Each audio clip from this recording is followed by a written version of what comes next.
Good morning. What is up, YouTube? Welcome back to the My Crypto Journey live stream here for coffee and crypto on a beautiful Thursday day down in, actually, it's kind of overcast, but I'm so used to saying that. But anyways, it's still a nice day here in Southern California. Man, there was no clouds in the sky last night. We had the most beautiful sunset. I was over in La Jolla, if you guys are familiar with that area, with some friends having a drink. Yes, you heard it, having a drink and watching the sunset. It was absolutely fantastic. Do me a favor, smash that like button before we get started. And if you're new here, we start the news at the 5-minute mark. So if you're watching this a little later, skip over to the 5-minute mark. In fact, you can skip over to any segment you want to hear in this stream because it's all segmented off, just in case you came for one piece of news. And subscribe if you like being here. Real quick shout out to today's and this month's sponsor, Volt Inu. We love meme coins here, baby. Shout out to Volt Inu sponsoring your boy. Links to all their social medias and everything is in the description down below. Make sure to check them out. I will be having a video coming out soon. But what's up, babies? How y'all doing? Javi, get me hyped up with the Rodney chant. Let's go, baby. Let's go, baby. Coffee strong today, baby. What's up, Javi? What's up, Ace Hole Crypto? Spencer James, how you doing? What's up, baby? What's up, baby? Jayhawk, Bullish Morale, Sebastian, what's up, baby? We got our purple belt in the house. Edmund, what's going on? Dylan, welcome, welcome. Javi with the Rodney chance. Let's go, baby.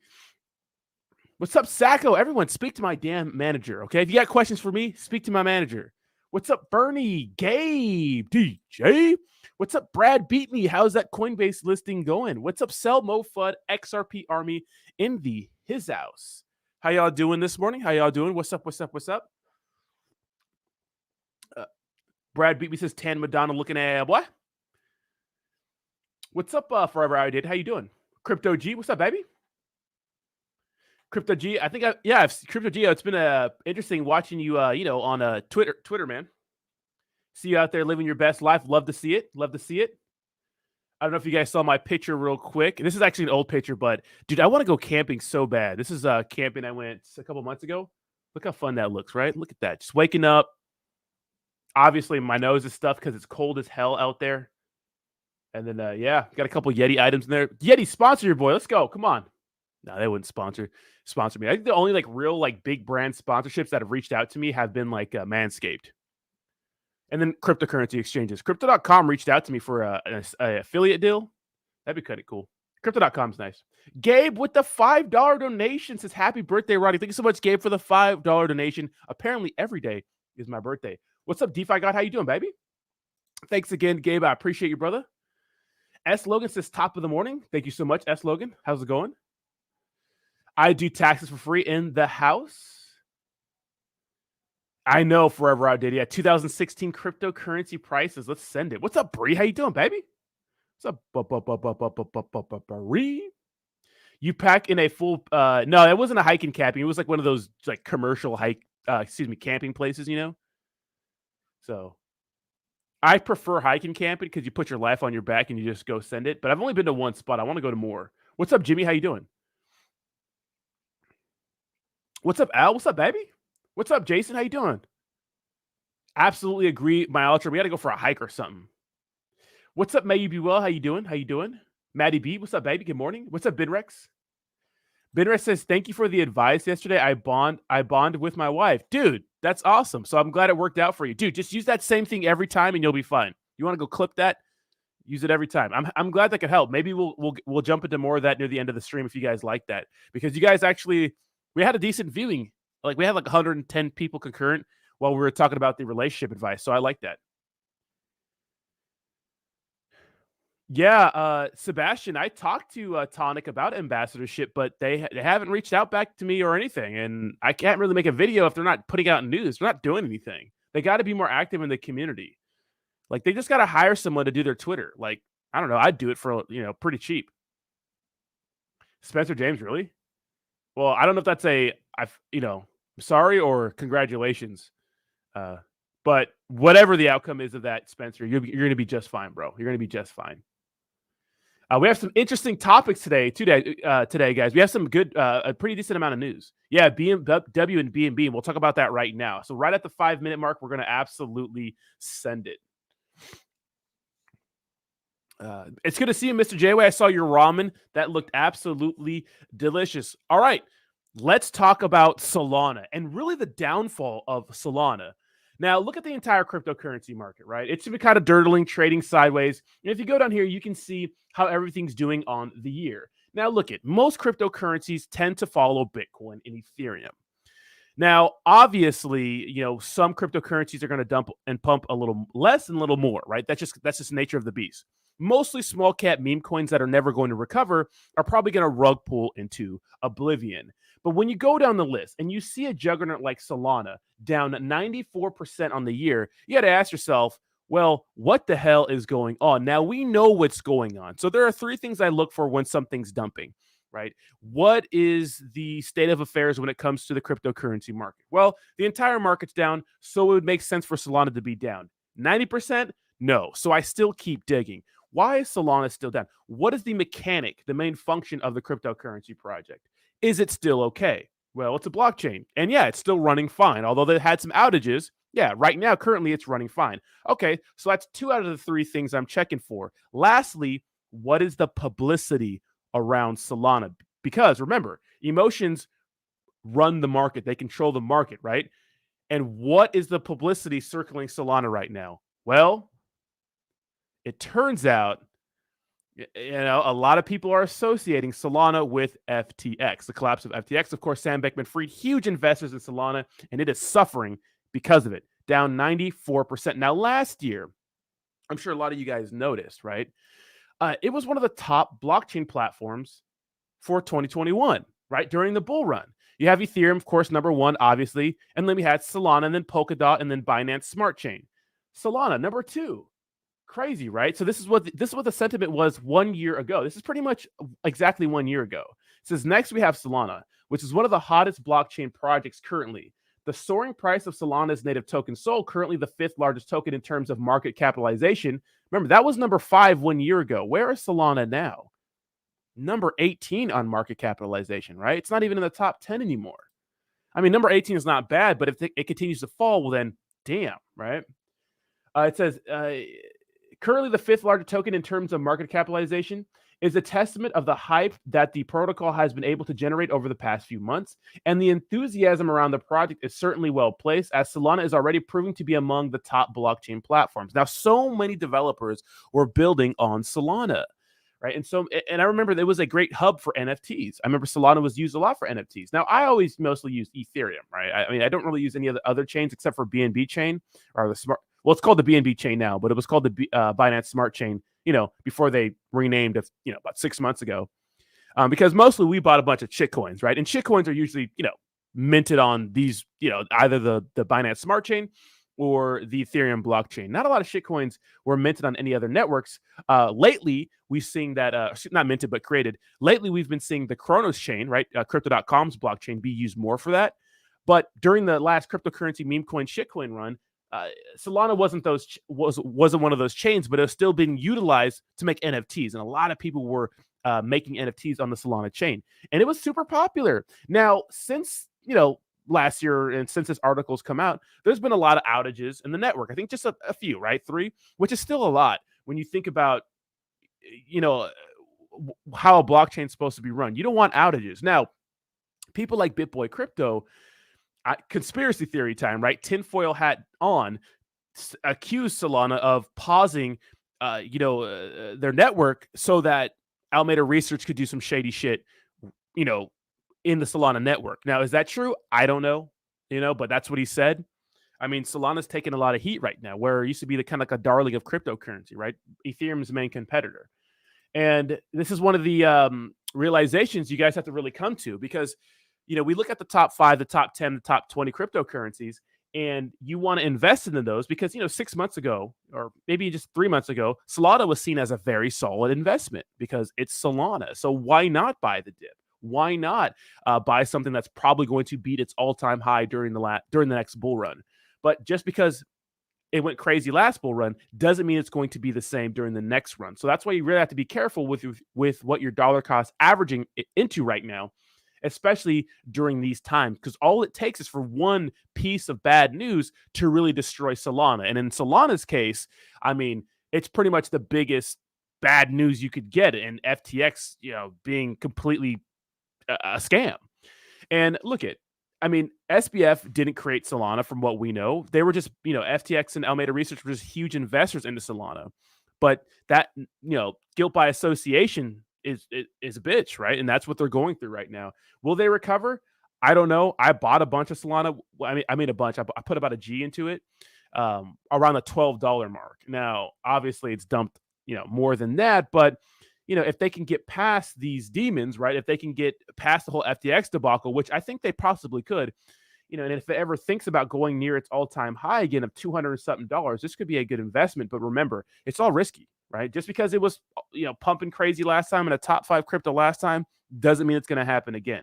So that's why right now in the bear market, you really just got to look at like Bitcoin and Ethereum and and anything else. You really got to be, you have to really like invest with caution and understand that if you're going to be buying some of these cryptocurrency projects, you might have to hodl for a long, long time, or you could just lose your entire investment.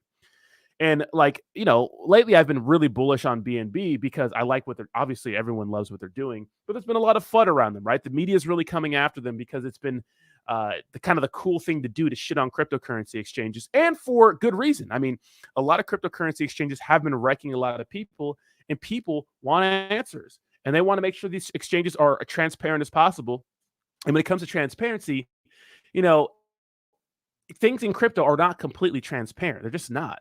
Like last week, Mazars Group, right, that popular third-party auditing firm that was supposed to be completing Crypto.com's audit, that was supposed to be going into all these exchanges and auditing them, decided that they weren't going to do it. And the reason was, most likely, is just because they don't want to be associated with something if something bad happens in crypto, because not everything is transparent. Now, we can see everything on the blockchain, but we don't know how many liabilities and stuff and actual assets outside of crypto that these exchanges have. We just don't know, right? We need to have a third-party auditing system where people that are not involved in crypto go in there and check things out. And we're not getting that right now. And a lot of people's trust in exchanges is pretty low, which they should be. Like, I don't trust exchanges at all right now. Coinbase, I like it, right? I like it, but I'm using it to buy crypto and convert it into fiat, maybe swap something and send it to my cold storage or another hot wallet, whatever, right? But that's my 2 cents on that. I just, exchanges, man, you got to be careful with them because you can trust them all you want, but when shit hits the fan, you had Alex Mashinsky of Celsius last year wearing a "Banks are not your friend" shirt, right? But I'm sure a lot of us, especially younger people, never really experienced their money getting locked up in a bank, and they're like, "Oh, sorry, you can't have your money. We're actually filing for bankruptcy." Like, it doesn't work like that. Like, you can't lose your money in your own bank, right? Your money's insured. At least a certain amount is, not in cryptocurrency, right? Yes, do me a favor, smash that like button. Smash that like button. So what do you guys think about this whole Solana situation? Let me read some comments about it. Making true money says, honestly, I think that a lot of cryptos are done 80 to 90%, 100% making true money. And the thing about that, what people don't understand is they think that just because something was like dominating this last bull run, they think it's going to dominate the next one, and it's just not the case, right? That's just not the case. Let me go. I'm writing down these timestamps here. It's just not the case. Just because something pumped crazy last time doesn't mean it's going to happen again. So that's why you got to be very careful. I mean, honestly, the only things that look really appealing right now are like Bitcoin and Ethereum, right? They look very appealing. That's it, though. Mostly Bitcoin, to be honest. Bitcoin's so not exciting because you say if you bought one Bitcoin $16,000 today, and it'll probably dump more. But if you believe in crypto, you believe that Bitcoin eventually will surpass its all-time high. We'll say it does, right? Maybe it gets to like 80K. Like, it's crazy to say that, but in the process, you only made what, 60-some K, right? Yeah, like in the process or close to that, right? And that's not exciting for a lot of people. People want these crazy 1000x returns, and I get it, but those are riskier plays, right? Those are riskier plays. If Bitcoin goes away, then crypto's just extinct, right? But you got to bet on Bitcoin. 100% Sebastian. A beer would be cool with you guys. We'll talk about SHIB near the end, Charles Black. If you want to save that question for the end, we'll get into that because I think that's a very important question. But I want to stick on the Solana topic. What's up, Roger? How you doing? Is Cardano down? I haven't heard much about Cardano. Cardano's been kind of under the radar, which I think is important. I think that's probably a good thing for them. That's probably a good thing for them. And this is an interesting Reuters article. It says Solana crypto token loses most of its value in 2022. FTX collapse weighs. Right, and you go down here and it says Bankman-Fried, who is expected to enter a plea next week to criminal charges, he defrauded investors and looted billions of dollars in customer funds at FTX. Looted is funny. Looted is a funny word to use like this because you usually hear it in video games.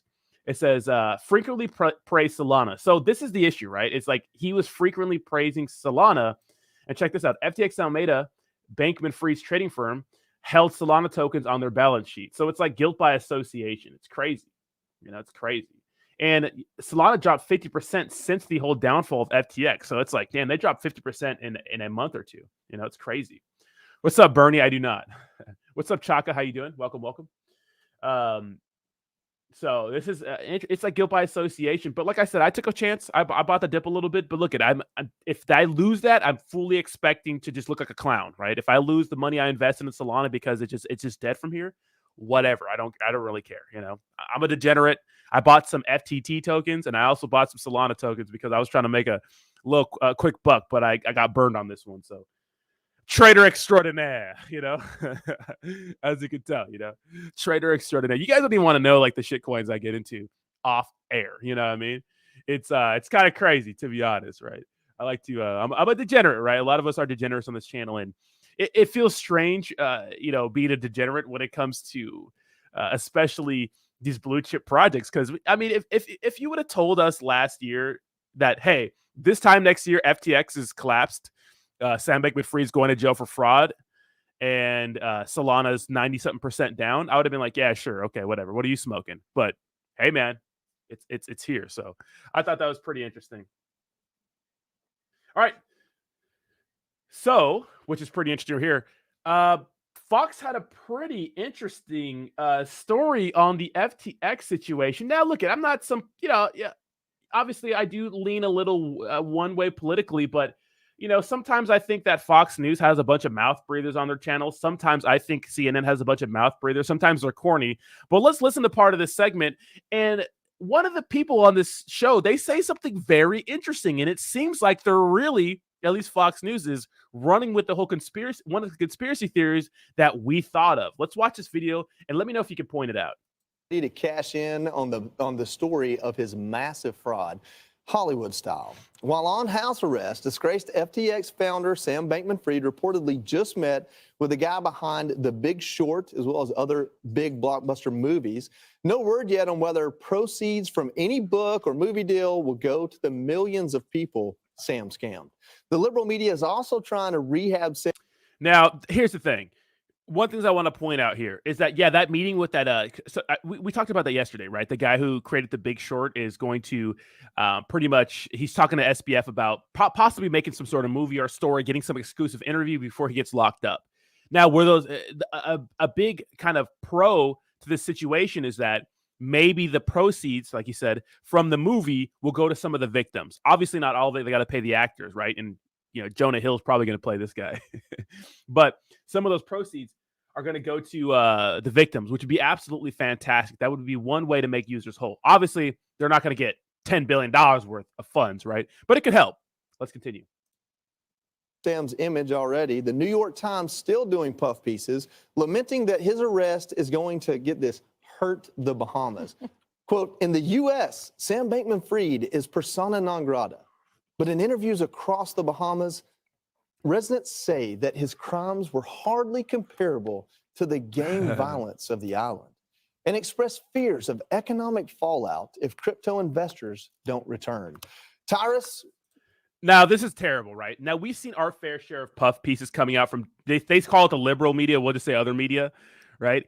Where, yeah, these are legit puff pieces. Like, especially when it first happened, I think one of the whole stories around Caroline Ellison was like, nerd girl who loves like Harry Potter, involved in scheme. It's like, why do we got to point those? Why we got to make her so relatable? So the media has done a bunch of puff pieces. Now lately, I have to give it to the media. All media, they've been pretty much slam dunking on SBF, right? They have.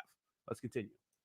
What do you make of this? I'm not making any of it. I would wad that up and throw it in the trash can. Like, this dude is going to go to jail. But here's the deal. He has that golden carrot. People don't believe he doesn't really not have money. And so when people in his position, even the smartest of people will dumb down just to get a piece of that. So many people are connected. They represent. He gave free money to just about anybody who was anyone, anywhere. So he's going to have a lot of allies. Especially they also want to know what he's going to say. So of course he's going to make a move. He's going to meet. But this guy just needs to shut up.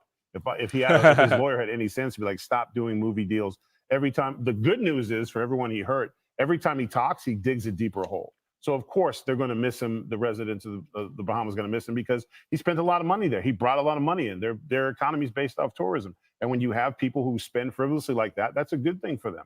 So yeah, everyone who's not affected by him, whose bank accounts aren't empty, are going to be empathetic because he could possibly help them. Katie, now, so we talked about that, right? A lot. Remember when he made that? He went around and did that interview saying he only had $100,000 to his name. I mean, nobody believed that shit, right? Come on now. And the issue is, and they're going to talk about the bail here in a second. How the hell did they come up with any of that money to pay for any of the bail? Who gave him $25 million? Absolutely insane. And this guy's right. Like, I don't know why he's dressed like that, but he's right. He has a lot of friends in powerful places. This guy was seen in an airport lounge right after posting, but it just like the optics are not good, right? Let's continue. He brings up a good point. This puff piece it's outlandish. Yep. But one of the things they say is because he spent money on charities in the Bahamas, somehow that I guess writes the ship for defrauding people out of their life savings. Well, just like because he was donating millions of dollars to Democrats, right? And that they were an ESG friendly company and blah, blah, blah. Therefore, they were getting a free pass on all the fraud that they were conducting. But there's a lot here that the mainstream media could investigate. There's a treasure trove of information that investigative reporters could dive into, and yet it's not on the front page of every single newspaper in this country. A lot of this doesn't make sense. It doesn't add up in terms of the money. Sam Bankman-Fried is staying at home in his parents' multi-million-dollar home. There are allegations that they were in on this. They are deeply embedded with the Democratic Party and academia. We saw that he had bail of $250 million after saying he only had $100,000 in his bank account.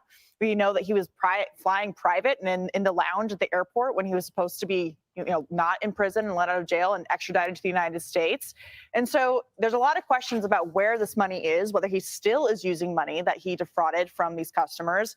And now there's been this lawsuit filed from FTX customers and Alameda Research customers saying, we want our money back. And because his, co-founders and the people he worked with have already pled guilty to fraud, the question is, how is he still continuing to be this outlandish with his spending and being involved in pop culture and benefiting from the fraud while other people have already pled guilty?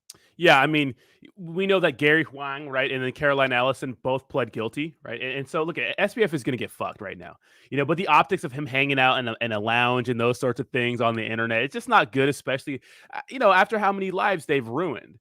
Now, I don't believe everything Fox News says because I'm not a fucking robot, and same thing with CNN or any news network, right? I see some criticism, and you guys are kind of corny, but they're speaking some facts here. What's up, Master Shakes? How you doing? Let's continue. What's up, Racket Club? How you doing, baby? What's up, Don? Yeah, it was $250 million. Rachel, his parents are spending, I think, $10,000 a week. They're Stanford University professors. I have not worked in academia. I don't know they make that kind of money. Why aren't their assets under scrutiny, if not frozen as well? So first of all, regarding the puff piece, if you steal billions of dollars from average Americans, you are not a celebrity. You are a criminal. And yet this guy is being treated like a celebrity. And I believe something is going on here. He knows that he's not in trouble. The way he's acting, he knows he's not in trouble. He knows that he's being protected by some very powerful people. And so the question then becomes, why? What's going on here? I have a theory. I've had a lot of what are they? Okay. She said some shit here that a lot of us were thinking, and doesn't matter which side of the aisle you're on. This is what we were thinking. She's busting out the tinfoil hat, which I think that Fox News is really leaning into the conspiracy thing to relate to people, right? I think they're really leaning into that conspiracy theory thing, right? Let's continue. What do they call it when you tinfoil hat theories that have all come true after COVID? It could be that this guy is meant to create so much doubt in crypto that it would make it easier for our governments to usher in the digital dollar, which, as you know, is a powerful tool to control people. I believe that is the precursor for a Chinese-style social credit score system, which I believe we've already seen elements of that before. Now that's interesting, right? What she said is interesting. Why? Because we've talked about CBDCs and how they're a bad idea. And we talked about the only reason why governments are even thinking about central bank digital currencies is because they see what cryptocurrency is becoming and they know they can't stop it. It's one of those get with it or get left behind things, right? But the thing about CBDC is it's like, it's all government controlled. And if that's going to be our currency, like our absolute currency, like if that's where the future is going, that's dangerous. Why? Because at least with cash, you can hoard it at your home, right? At least you can. Now, obviously, doing that over an extended period of time is bad because of inflation and you lose the value of your money. Obviously, right? Obviously, that's bad. But at least you could still have some cash at your home. But if we switch to CBDCs and say, for example, I don't know, maybe more totalitarian rules are rolled out and those sorts of things. And what if, like, you get all your credits frozen and you have nothing to spend? You know what I mean? So we just can't slowly give the government control over everything. And that's an interesting point from like Fox News, because this is the same sentiment a lot of people were talking about when this whole collapse happened. A lot of people are like, oh, SBF is a government plant. He's a government plant. Now, do I think that? I don't think he's a government plant. It doesn't make any sense because, in my opinion, and I think what a lot of people are seeing is that the collapse of FTX is making a lot of people look fucking stupid. And now people are digging into SBF's past and relationships and those sorts of things, and they're seeing the connections to people in power, and it's not good for them. Like Gary Gensler is getting so much scrutiny, right? I forgot what he did for the SEC, but he just retired a month after this happened. It's just crazy, right? And he was seen being wined and dined by FTX, right? And SBF and people involved in SBF, or excuse me, in FTX. That's shady. So a lot is being exposed. So in my opinion, it's like, well, is he a government plant? I don't know, but it's interesting to see them talk about this sort of conspiracy theory on a major news network. Let's continue. Richard, I don't know where you are on Sam. You think I'm crazy? No, I don't. I don't know anything about crypto, so I don't mess with it. Okay. That's that's a good. I'll put my money in glass jars. Save some money then. Yeah, no, I heard. Well, fair enough. I put my money in land, right? Richard, I don't know where you are on Sam Bankman-Fried, but what is the incentive for this, like, affront of defense that he's getting from media? So look, I think Sam Bankman-Fried should be behind bars. I don't think he should be under house arrest. I think he committed major fraud, and to be honest, I think the government failed on getting him sooner. I think this is a lack of oversight, a lack of greater transparency, and a lack of actual consumer protection. Now, with that being said, if you read this piece by the New York Times, what they talk about regarding the Bahamas specifically, it's important to give that some perspective. The Bahamas is a country that benefits off of tourism. So the idea that Sam Bankman-Fried was bringing in these folks that were spending millions of dollars in that country is the reason why this country's like, well, we liked him. He spent money here. This is great for our economy. So I think you have to put that on the shelf and say, now, and it's also worth pointing out that in the Bahamas, you're not allowed to buy cryptocurrency. They have better regulatory control over crypto than we have in the United States. That was maybe interesting. We should copy and paste their crypto policy here, and maybe Sam Bankman-Fried would have not been able to take. We should be able to buy whatever we want. Yeah, but here's the problem. Now you're mad at buy whatever you want when you could steal defraud millions of people out of millions of dollars. Yeah. Well, you said the right word though. It's about transparency. Yeah, and that's what the government should have been doing here. But sadly, we haven't regulated crypto. Hey, Sean Hannity here. Hey. So that's very interesting, right? And because when I mean when it makes the regulators look stupid, it's because they're going after XRP, right? And I'll look at. Obviously, the SEC can't go after everybody, and it's not securities fraud, right? But obviously, they're now involved in the criminal action against SBF. So now they're taking action against him. So is the CFTC, right? The CFTC is suing him. So it's like they're going after XRP, they're going after Binance, they're going after Yuga Labs, NFTs, and we're going to talk about NFTs here in a second. But they're not paying attention to something that's happening right under their nose, like one of the biggest frauds of all time. And this guy has connections. So it makes the SEC look bad, in my opinion. So I'm not sure if this is some government plan. Doesn't make any sense to me, but it's an interesting point of view. And it's interesting to see the major news network share conspiracy theory sentiments that a lot of people in our, in our space, that's what they think. That's what they think. That's what they think that happened. DJ says the government can shut your bank account down at any point. We're all still using banks. I don't see a difference between the difference with digital currency. Crypto is what really free us from such government control. Well, that makes sense, DJ. But if we ever got rid of cash, then you wouldn't even be able to have cash because, criminals that go on the run and stuff like that, like obviously they don't want to use their bank accounts and their credit cards and stuff like that because they can be tracked. So you could use just cash, right? Because you can't really track cash, right? Well, I mean, you can, but it takes a lot more work to track, someone's, cash and those sorts of things. So it's crazy. If they just switch completely to just digital currencies, like there's no cash option or anything, it's like, man, that's dangerous, right? That's dangerous in my opinion. It's like, it's crazy. It's like that frog in the boiling pot of water analogy. It's like if you put a frog into a pot of water that's boiling, it's going to hop right out, right? It's like going to get out of there. But if you put a frog in a pot of water, right, that's just lukewarm and let him sit there and, turn on the heat slowly, well, then it'll just die slowly without knowing.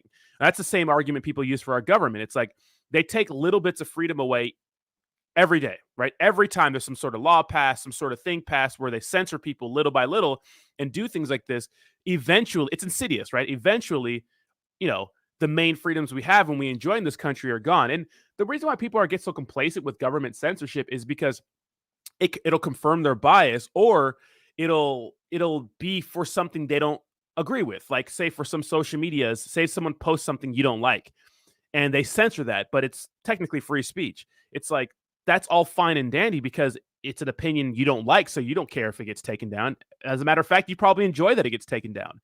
But what happens when they use that same tactic against you and your opinions? You see, what if it flips on you?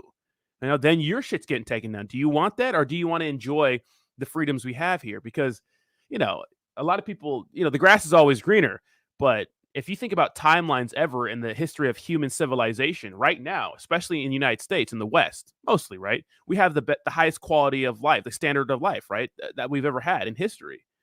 Just being able to use sanitation, take a piss, right? I could talk about Joe Biden on my YouTube channel and talk crap about him, and most likely I'm not going to get censored, and most likely, I'm not going to have the FBI kick in my door and arrest me. But if you say those same things about like Putin and Russia, or God forbid in China or something crazy, or you say something crazy about Kim Jong, if you go protest Kim Jong-un on the street in North Korea, you're dead, or you're in like an internment camp. You know what I mean? So, So we can't let the government slowly take away our freedoms because it gets crazy, right? It gets crazy. Capitalism's not it's not perfect. But damn it, man, there's been some attempts at other shit before, and it has not worked out, right? We'll see what happens. I don't know. We'll see what happens. It's a crazy concept, right? It's a crazy concept. But next, we have a pretty interesting thing to talk about when it comes to taxes and NFTs and those sorts of things. So we'll check that out here in a second. Yes, do me a favor, slap that like button. We got 50 likes, 193 watching. Let's go, baby. Let's turn up. All right. So the next story. Okay, so check this out. So investors convert totally worthless NFTs into tax write-offs. So if you guys don't know, you can write off crypto losses and tax write-off, and NFT write-offs. Now, the thing is with these write-offs is that obviously, you can only write up to $3,000. It's something like that, right? But the wash rule doesn't apply to cryptocurrency. Well, what is the wash rule?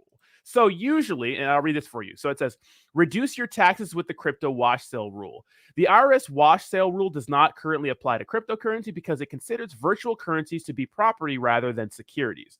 This creates a loophole in which crypto is able to escape the wash sale rule. So usually for some sort of asset, right, you have to hold it for like a month before you could sell it. Right. And then you could, if you sell, you could sell it at a loss. Well, the cryptocurrency, you could buy something, it could dip, and then you could sell it in the same day and use that still as a write-off, right? From my knowledge, right? They were supposed to fix that last year, but they didn't fix it. So you could do that. You could write up. And I know all you guys out there are pretty bad traders, right? Pretty bad investors. I know you guys watching this, if you're in crypto, a lot of y'all lost a lot of money. You know what I mean? So yeah, I know a lot of you guys out there are losing money. So this is something to consider. Now, an app that I like to use is called Coin Tracker. It's called Coin Tracker. You can use it for your exchange. You can use it for your DeFi wallet. And it's pretty decent about showing you how much you gained, how much you lost. So when you're doing your taxes, you could do them accurately. Because remember, the onus is on you to accurately report your taxes and your gains and your losses and whatever you have to do in your DeFi wallets to the IRS, since it's not attached to your name. Now, same thing applies to exchanges, but the exchanges report your information to the IRS anyways, right? They sell your information to the IRS, they report it anyway. So you have to obviously be accurate on exchanges, right? Or the IRS will come for that ass. But when it comes to your DeFi wallets, it's pretty much on you to report it accurately. So make sure you do that accurately. But there are some advantages you could take advantage of during this tax season. And a lot of people lost a ton of money on cryptocurrency this last year, right? Now, interesting. So an interesting thing you can do, but you have to be careful with these because liquidity pools matter and sometimes it's just off. So if you guys don't know, and I'm sure a lot of you guys know this, say, for example, you buy wrapped Bitcoin. Well, wrapped Bitcoin is Bitcoin on the Ethereum blockchain. Obviously, Bitcoin's not on it's not an ERC20 token, but a lot of cryptocurrency projects are put on different blockchains as a bridge over, right? They do that a lot. Just because a lot of people that use certain blockchains won't go to another blockchain, but maybe they want to buy something that's only available on another blockchain. So they'll bridge it over, they'll wrap it. Now you can purchase it there. From my knowledge, say, for example, you bought a Bitcoin at $20,000. You bought one Bitcoin at $20,000. And that dumped to $16,000, right? So now you're at a $4,000 loss. Well, what you could do is you could trade your regular Bitcoin for wrapped Bitcoin, which is the same amount, but on the Ethereum blockchain. Now that counts as a loss. And you could still, write that off on your taxes, that $4,000 loss right there. But you bought into another cryptocurrency that has the same value. So as of right now, that's okay to do. Don't quote me here. I'm not a tax professional. I'm not a financial advisor, but I've heard this stuff from other people that actually do this sort of stuff. So this is why we need some regulation, because there's all these sorts of like rules and stuff we don't really know about. And it's kind of a bunch of gray area, right? So it'd be nice to have some actual clear-cut rules on this and some solid like tax rules on crypto. And there's pretty decent solid tax rules right now, but like maybe even more that you could deal with, or you could think about doing when you do your taxes this year, or you could just hodl it. You know what I mean? It's up to you. I don't think Ethereum sucks. I think Ethereum's popular for a reason, right? You can use gas fees for a write-off. I don't know about that one, but that's pretty interesting because it's a fee. But yeah, so there's all different things, that you could do if you just do a little bit of research on what's going on with that. But a lot of people, in the whole, story that I'm covering is that people are calling NFTs totally worthless. Now, they're not wrong. I mean, so many NFTs just lost all of their value, right?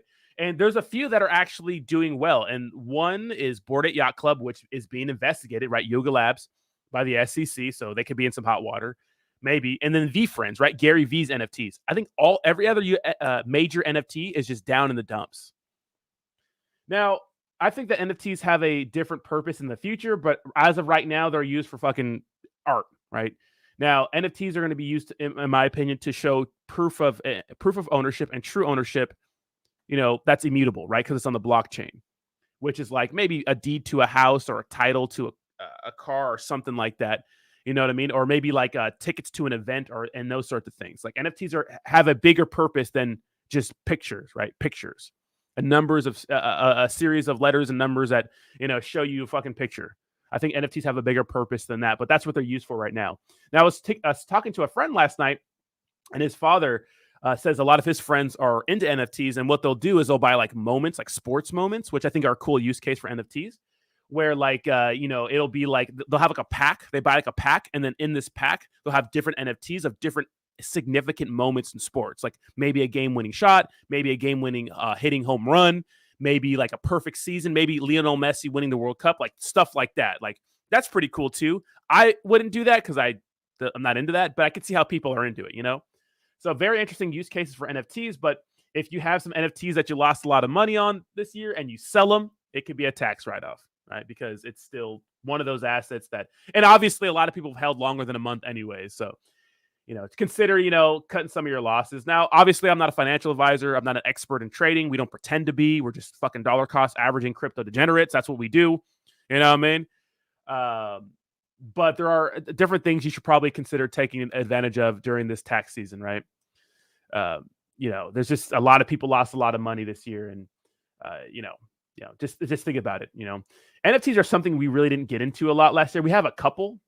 I've had a lot sent to my wallet, and be careful when things are sent to your wallet, guys, because it's probably, someone probably trying to scam you.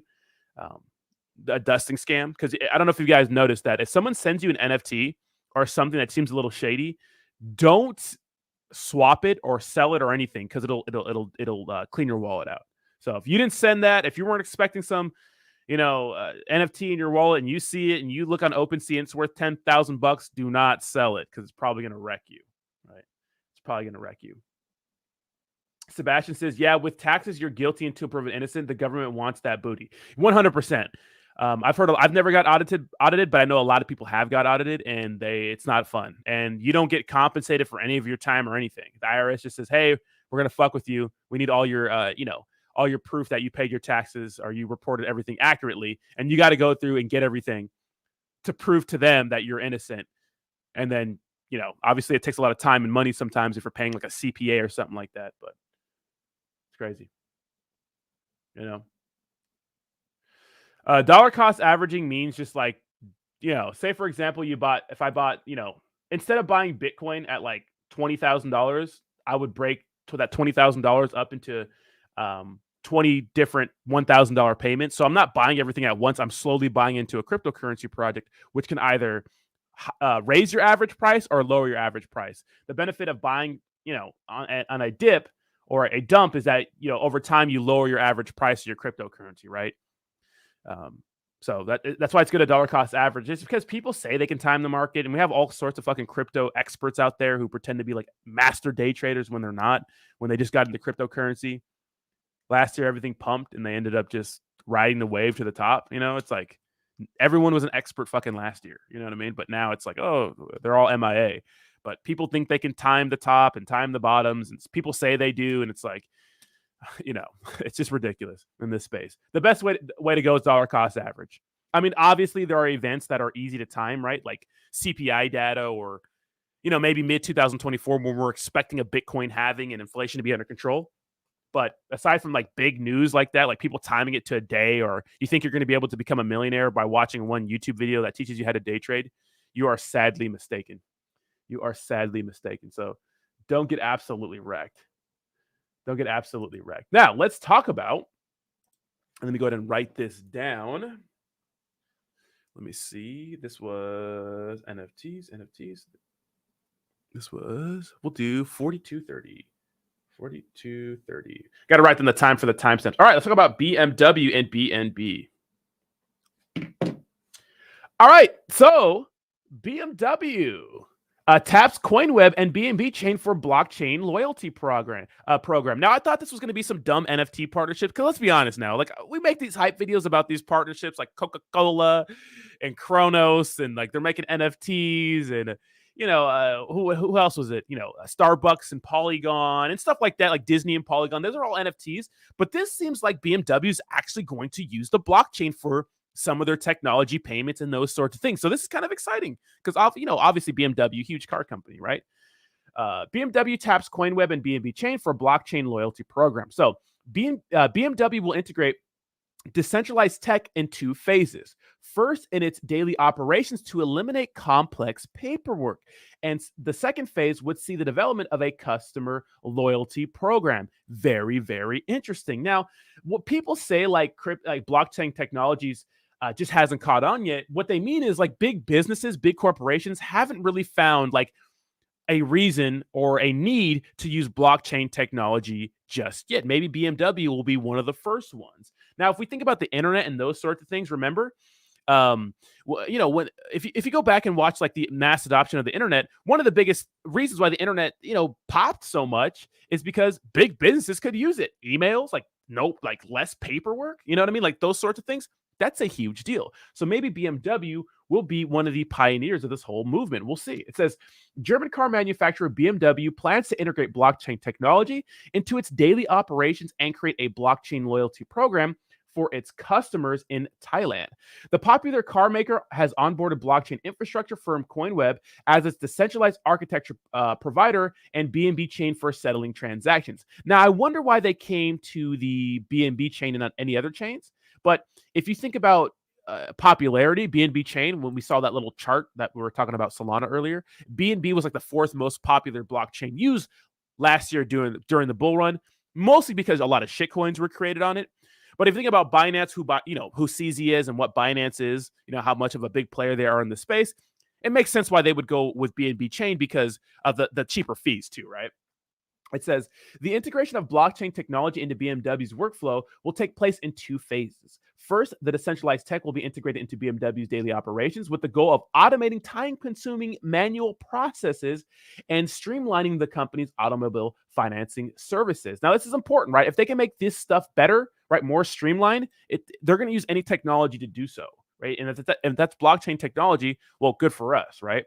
The second phase of the project would see CoinWeb develop a customized Web3 application for BMW's customer loyalty program. So a little bit of incentive for loyal BMW customers, right? BMW customers.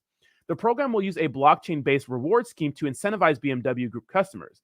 A customer's tiers and status in the ecosystem will be determined by the loyalty rewards they have acquired via various actions. So I wonder what the actions are going to be. So it says customers will be rewarded with loyalty points, and they will need to spend and will be able to spend within the ecosystem. Our hope is that there will be a future global rollout, but currently our partnership is for Thailand. So it's going to be interesting to see how they actually do this, and it's good to see it happening in a small sample size first. So we'll see how it plays out, right? So all eyes on you, BMW Thailand, to see how we can integrate blockchain technology into one of the biggest car manufacturers in the world. So it's going to be very interesting, very, very interesting. Hopefully it works out, because if it does, that means they'll roll it out company-wide or like start putting it in more places other than Thailand. What we see with a lot of cryptocurrency projects is that they really are testing and experimenting in a lot of different countries. We see that in products like Saitama in Africa. We see that in products like, freaking crypto.com operating out of Singapore, and Binance, Dubai, and those sorts of things. We're seeing that these guys are really testing things out in third world countries. We'll see if it happens. So I like that little article. I like that little piece. Anything that has to do with mass adoption is a big deal to me. Let's go to 47. All right, now let's talk about Cringe Boy Crypto for a second, right? Okay. This guy named Tan. So let's do a little bit of backstory on BitBoy Crypto. Now, I don't blame BitBoy Crypto for promoting FTX because I don't think it's his fault. I don't think anybody who promoted FTX is at fault for this. Yes, some people were able to see the writing on the wall, but if you look at all their partnerships, people seemed like this was a layup. Not everyone could be CoffeeZilla and have the foresight, right, to not promote something like FTX, but CoffeeZilla would have never promoted FTX anyways because CoffeeZilla doesn't do that, right? His channel's big enough where he doesn't have to worry about those sorts of sponsorships, right? Because a lot of people say, CoffeeZilla didn't promote it. It's like, well, CoffeeZilla wouldn't promote it. You know what I mean? He just wouldn't do that. Shout out to Echoes from Above. What's up, baby? Absolutely killing it. And I'm jealous because Echoes from Above got to meet Clear Value Tax. They live in the same city. I'm actually salty about that. What's up, Echoes? It's good to have you in here, man. Good to see you growing on YouTube. Dude, you're going to absolutely go parabolic in the finance industry. Keep the pressure on those guys. I can see you are living rent-free in their head. All right. It's actually fantastic content. All right. But, I think BitBoy Crypto went a little too overboard with it. He was acting so cringy, coming out and acting like the messiah of cryptocurrency and pretty much acting like he saw this coming. It's like, dude, you were just promoting them. I'm not blaming you for that, but it's like you were just promoting him. Like, don't act like you're the one who started this. It's okay to speak out against them and those sorts of things, maybe make some videos, but don't act like you're the guy who started this thing. It's just corny. It's like, why? Why would you do that? So this guy named Tatum Turnup, cryptocurrency guy, says, I'm going to fight the BitBoy. And BitBoy says, pull up anytime, sir. And he gives him his address. Now, BitBoy just made a video about getting swatted. Why would you put your address out there for people to see it? It's like so dumb. Like, what is this? You know what I mean? BitBoy's, it's like he just made a video because some kid or somebody swatted him, which means they called like the police and act like there was a crazy emergency and the SWAT team rolled in and had him at gunpoint and all kinds of crazy stuff. Now, a lot of people think he lied about that story. I don't think he did because I think first, the police station would come out and say that didn't happen. And two, there'd be body cam footage. So I don't think he lied about that. But it's like, why would you? Why? It's like, what are we, crypto gangsters? You know what I mean? Like during this whole like FTX collapse, everyone was just like at the feet of BitBoy. I'm like, dude, I don't see him as some savior. You know what I mean? At all. You know, at zero. But this, to me, this is corny. You know, I had to point out the BitBoy cringe because sometimes this man is just too cringy, you know? Absolutely insanely cringy. Absolutely insanely cringy. So we'll see what happens, but he's been pretty silent. Now, I think he made a video about being investigated by the SEC, which is actually pretty interesting. And look at BitBoy. Here's the thing. I mean, I'm a big YouTuber in general. Like, I love YouTube. I consume YouTube like a lot, more than anything. I'm not one of those snobs that says, I don't watch Netflix and Hulu because I'm better than that. No, the time I would spend watching Netflix and Hulu, like somebody who binge watches a season of something in a day, you know those people that are on Netflix and Hulu that binge watch something in a day?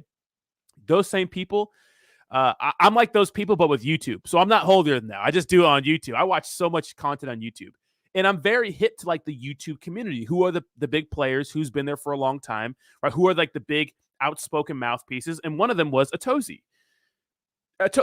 Look at a lot of my favorite YouTubers do not like crypto, and they probably wouldn't like me because I'm a crypto bro. Like Penguins Charlie, right? Moist Critical, one of my favorite YouTubers of all time. Coffeezilla, right? We have Atozy, right? And all these people, I love, you know, Jamari, like all these these mouthpieces for you know, YouTube that are critical on crypto.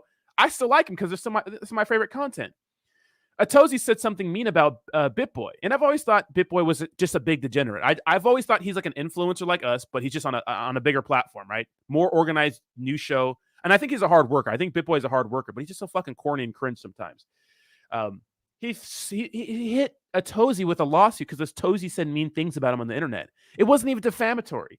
Atozy just said he wrecked a lot of people with a crypto scam, and it turns out it was a pump and dump. It was a scam. It happens, right? You know, most crypto projects are not going to be here. So he hit him with like a $70,000 lawsuit for something crazy. And that pissed me off. And that really made me not like BitBoy. And what made it worse is that when it became public, because everyone started to rally around Atozy, myself included, but all the major influencers were donating to Atozy to help him fight BitBoy in court, BitBoy pulled the lawsuit. He's like, oh, we're not going to sue him anymore. And his main reason was, because people found out about it. That's some cowardice ass shit. You know, that's some fucking coward shit, right? And to me, I was just like, dude, you're done, right? And then he comes out and acts like he's the savior of crypto. It's like, dude, you're not. You're not this guy, right? You're not this savior. And as a matter of fact, we're gonna watch a Atozy video on BitBoy because I thought it was pretty good. I thought it was pretty good. Do me a favor, smash that like button. Let's see, Atozy BitBoy. Let's see. I've had the wildest week of my life, and I just wanted to sit down and talk about it. So as many of you guys know, I was sued by the YouTuber by the name of BitBoy Crypto. You've been served early. What are you doing? What I didn't tell you guys in my last video was my significant other, who you guys know as Hannah, who's often behind the camera of my videos, was about to go into labor. And about 30 minutes after I was served with the lawsuit, her contractions started. I had a time limit to respond to this lawsuit or else I'd lose by default. And I knew if I was going to fight this by myself, I was essentially gambling the future financial well-being of my child. Because while I do have a little nest egg, a lawsuit, especially a lawsuit that's dragged on, could easily deplete that, especially here in the US. So that last video I made, the I got sued video, that was literally my Hail Mary. So Hannah and I actually filmed that video while she was having contractions. You okay?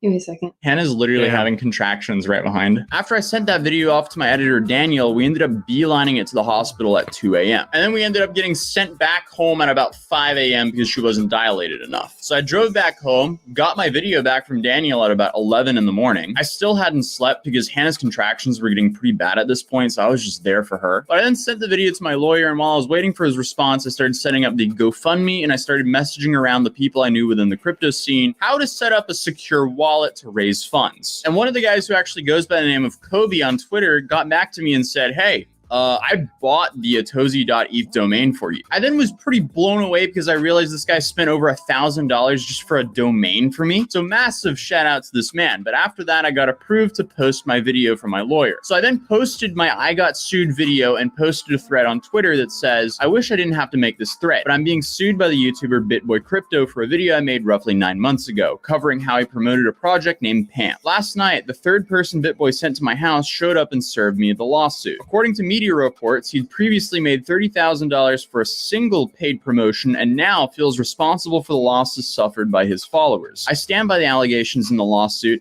and I don't understand why he filed it. I'm crowdfunding to help cover the insane costs of defending myself against this frivolous lawsuit. All funds raised will be used to pay legal fees. If there's anything left over, I will donate them to various charities, and I have no interest in profiting from my community. For all details, you can watch it on my video here. Thank you for the support. So after posting that, I was insanely nervous because that, like I said previously, was my Hail Mary. But since I'd been up for over 24 hours, I finally decided to go to bed. I think I fell asleep for like an hour and a half until I was awoken by Hannah having very painful contractions, and we beelined it to the hospital yet again. This time when we got to the hospital, they said, you guys are gonna have a baby within the next 24 hours. All while I was getting an insane amount of support from you guys in my comment section on the main video that I posted and the Twitter thread. So we got all checked into the hospital room and essentially started playing the baby waiting game. At this point, I think I'd raised like roughly $5,000 my GoFundMe and $5,000 in crypto. And then I noticed that BitBoy started tweeting. The 16-year-olds are in full force today. Good thing their attention spans are 4.2 seconds. I'm sure they can all borrow a $10 mom from their mom's purse to help you out, bud. When will folks figure out everything you try to do to hurt me only helps me? This has to be so frustrating. I just keep winning, and the wins are only about to get bigger. Well, that energy wasn't in the lawsuit. You will have to find other ways to chase clout. LMAO. I will not allow it. You can't literally make up lies and accusations about people. There are consequences for this because you tell two truths in one lie. That doesn't excuse the lie. Hate me all you want, but at the end of the day, people will be held accountable for their lies and slander. Period. And while he was tweeting all that, I was getting more support than I have ever received from you guys. And then out of nowhere, the same guy who sent me the Ethereum domain, he announced that he was going to donate $100,000 when he got back to his computer. I was sitting.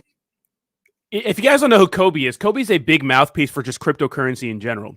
And the fact that Kobe, and we made a video about this too right away, and the fact that Kobe, a cryptocurrency guy, came out and said, you know what, I'm going to buy a domain name for you so people could donate, right, your Ethereum address for you, $1,000 for it, and I'm going to give you $100,000 to get this baby started. And the way BitBoy was tweeting, I'm just like, dude, that's so corny, right? But the fact that the community rallied around Atozy so hard must have felt good for him, especially since a lot of people were crypto people, because they all know how they feel about BitBoy, right? Let's continue.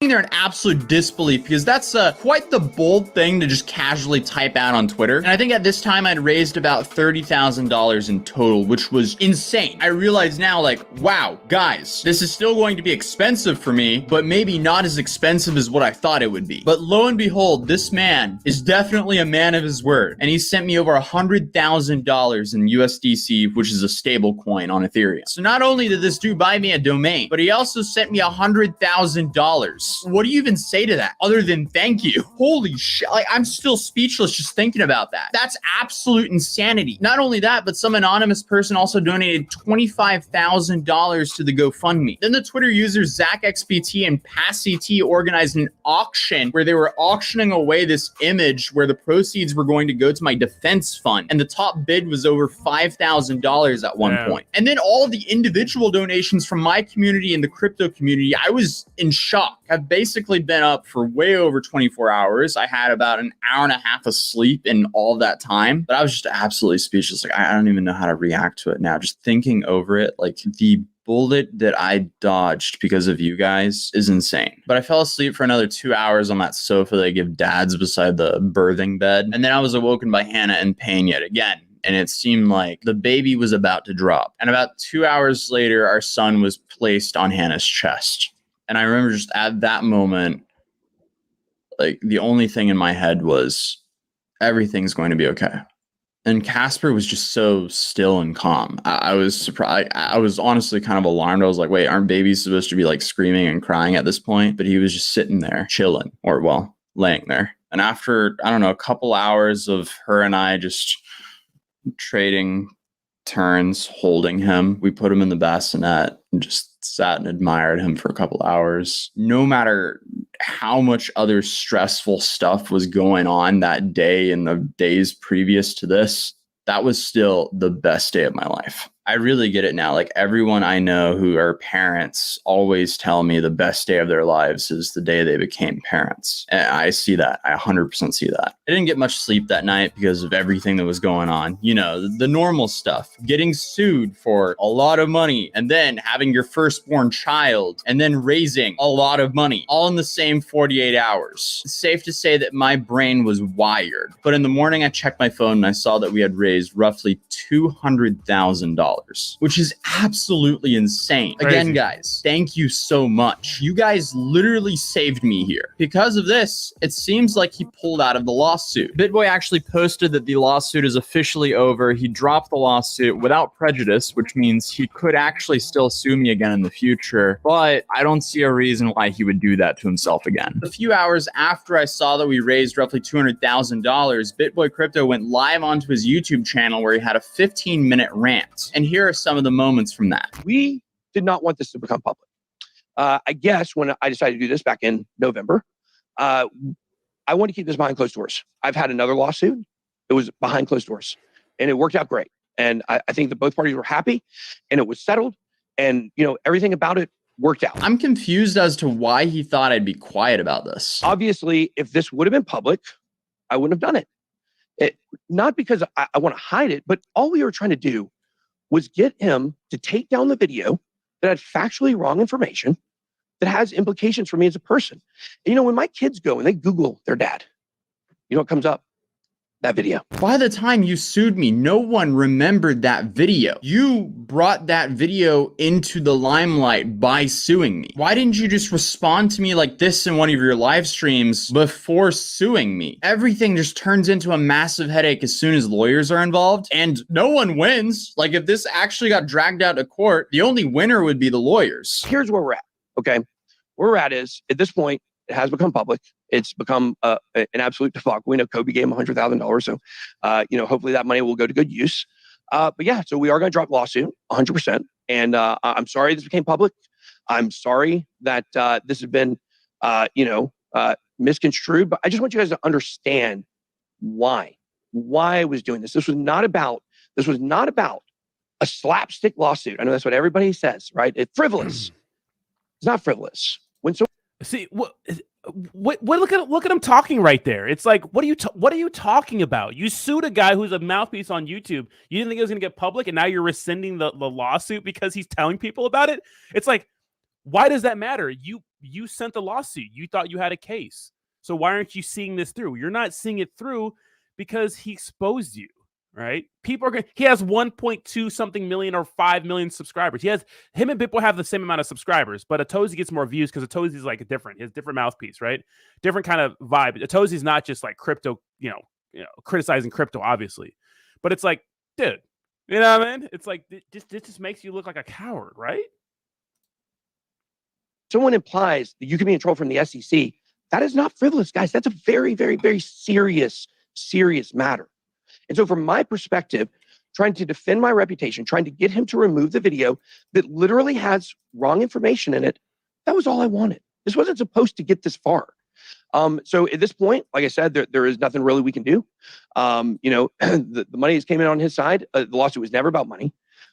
So hopefully, you know, Atozy, now that we're going to be officially dropping this, I emailed my lawyer about 15 minutes before we went on air here. So that is going to be happening. So what I got from this was, if this didn't become super public and I didn't raise a whole bunch of money, I would have probably been dragged into court, especially the way how he was talking in his tweets earlier. I will be fully refunding everyone who donated to me because we didn't go to court. I didn't have to pay a massive amount of money that I was expecting to pay. And it wouldn't feel right to just donate it away, like I said, because I didn't use the money. So I'm just going to refund everyone because clearly you guys had my back. So I'm going to return that favor and give you an infinite amount of gratitude. And I want to especially thank Critical and CoffeeZilla for making videos covering this whole situation. I want to thank Hannah for everything. I want to thank Daniel for working overtime and making sure we can get these videos out to you in time. I want to thank Kobe for donating way too much money. And I also want to thank Zach XBT because he will be helping me refund everyone on the crypto side of things. What a massive relief this is. I I've already submitted a refund request on GoFundMe, so if you donated via GoFundMe, you'd be getting your funds back within 3 to 7 business days. I'll be refunding my Ethereum and Bitcoin donations tomorrow. I just need to know the addresses from those of you guys who sent me money from an exchange. So go to my Twitter and reply to this tweet if this applies to you. If not, completely ignore it. If you donated from a hot wallet like MetaMask, just hang tight. I'll be sending back your money ASAP. And I just need to get some sleep because I've probably slept 15 hours in the last week total. Hence why the energy of this video is a little. No, that's crazy right now. Check this out. Check this out.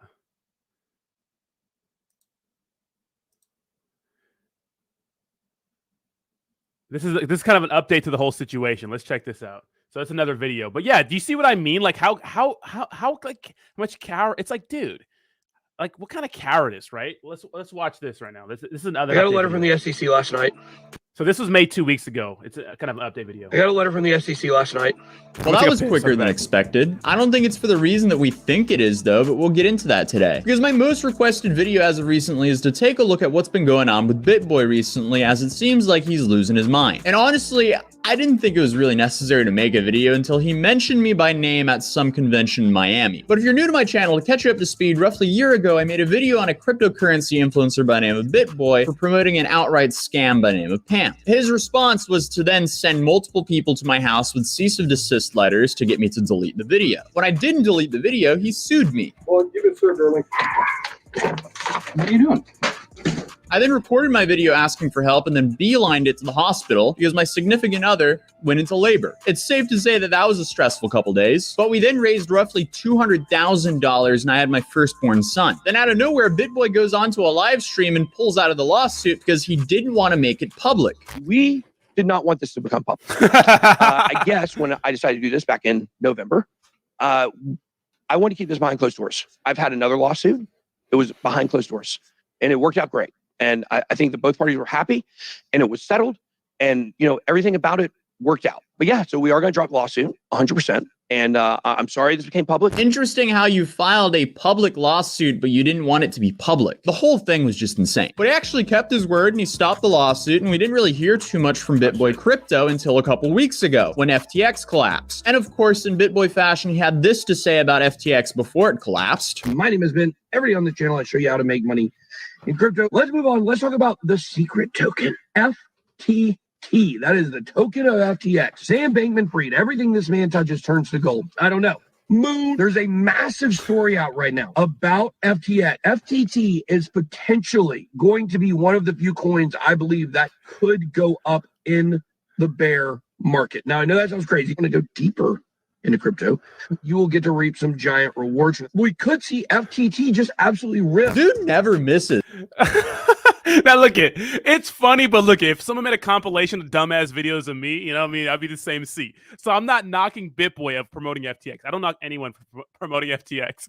I'm only mad at BitBoy for suing Atozy because I thought it was a coward move, right? And that's what really made me not like BitBoy. I'm like, that's some bitch ass shit. But this this is funny, right? Let's continue. We'll get to reap some giant rewards. We could see FTT just absolutely rip. Dude never misses. I mean, how to go bankrupt in one single move. You just put all your money into BitBoy Crypto's not financial advice, and then you just sit and wait. You'll be bankrupt in no time. But his energy towards FTX and Sam was very different after it collapsed. Sam, I got you. I got you, Sam. I got you, Sam. I know you didn't think that, you know, well, I guess you thought I was just kidding when I said get ready. No, bud. No. Hey, I know everything. I may know more than Caroline, to be honest with you. Every one of your enemies, Sam, they've joined up underneath me. And any information that you see coming out, you bet your bottom dollar, or if you still have dollars, that is, that somewhere along that line, it's like we're watching a... So here, this is what I'm talking about. It's not that BitBoy promoted FTX. I don't knock anyone for promoting FTX. Guys, no one knows if a cryptocurrency product is going to be here or not. You know, we take partnerships all the time. It's how we eat in this space. Some of them seem like decent products. They seem like good developers, but they end up being like really shitty. My issue is that he's pretending to be this messiah that knew it all along. It's like, dude, no, you were fooled like everybody else. Own that shit, you know? Graham Stevens, Meet Kev, all these people came out and apologized, right? It's like, do that. Don't do this where you're acting like this guy who you were like you knew it all along, right? It's like he was doing it because of the clout, because of engagement. He wanted to act like the savior. He was getting more views than he had in a long time. I get it, but it's so fucking corny, right? Let's continue. Supervillain character arc in real time. Then to add to this whole situation, he actually flew out to the Bahamas to harass Sam Bankman-Fried. I don't know what he was planning on really doing. It's not like he has the authority to arrest the guy, but at some point he shifted his targets to Kevin O'Leary from Shark Tank. The other day I logged onto Twitter to see this tweet from BitBoy saying, "The fact is, Kevin O'Leary is a but to cover it up, just like his covering up his involvement and investment in FTX, I believe FTX investors need to file a class action lawsuit against Kevin for his involvement in the FTX cover-up and Celsius sabotage." I'm just baffled the dude actually tweeted that, so I quote tweeted it saying, "You sued me for saying way less than that." But he mentioned Celsius here, which was another project that collapsed with everyone's money in it. So I wonder what BitBoy said about Celsius. Celsius, out of all of the DeFi projects, and I guess we could kind of get into maybe in a few minutes about like CoinMarketCap not classifying you as DeFi. I don't even know what they use to classify, but you guys are the most solid. Like if you want to make money and you want it to be safe and you want to be with a trusted entity and you want to be able to predict the amount of money that you're going to make, then Celsius is your go-to. I wouldn't say that about literally any other DeFi project. Like I feel like you guys are probably the #1 safest place to put your money in DeFi. Oh, that aged well. He actually wanted to sue Celsius as well, but he realized he couldn't because of his own involvement promoting the project. And in a recent thread by Cam Cruz, he's alleging that BitBoy Crypto actually pulled out $1.6 million out of Celsius months before it collapsed. BitBoy's response to that was that he just moved a lot of business funds around and through Celsius. Proof we weren't confident in it and got screwed over like everyone else. So take that how you want, but the reason I wanted to make this video is because he actually mentioned me by name at a convention in Miami. They changed the smart contract. It was a totally different project after we released the video. A guy, Atozy, makes a video about me. In the video, he literally accuses me of doing sponsored content without disclosing. That was the one thing we wanted him to just remove. That's all we wanted him to remove that. That was a lie and it was false. And yet it turned into a narrative of people attacking me nonstop because of a lawsuit, because someone told 9 truths and 1 lie. Where's the accountability for the lie? Well, see, the problem there is when I went to that same conference, guys, and when I went to that conference, I was like, and everyone was like, "Oh my God, BitBoy Crypto!" Oh, I will never simp for anybody. I think it's so corny. Like, does no one have a brain here? Can no one why is everybody simping for this dude? Like, does no one have a brain? Like, look at what he tried to do to Atozy. That's crazy to me. You know, it was so cringe, and everyone wanted a picture with him. I'm like, no, I don't want a fucking picture with BitBoy Crypto. Get that shit out of here, boy. Maybe I'm a hating ass motherfucker. You know what I mean? Maybe I'm just a hater. You know what I mean? But like, you know what I mean? I'm just like, this is corny. Maybe I'm just a hating ass guy. But let's continue.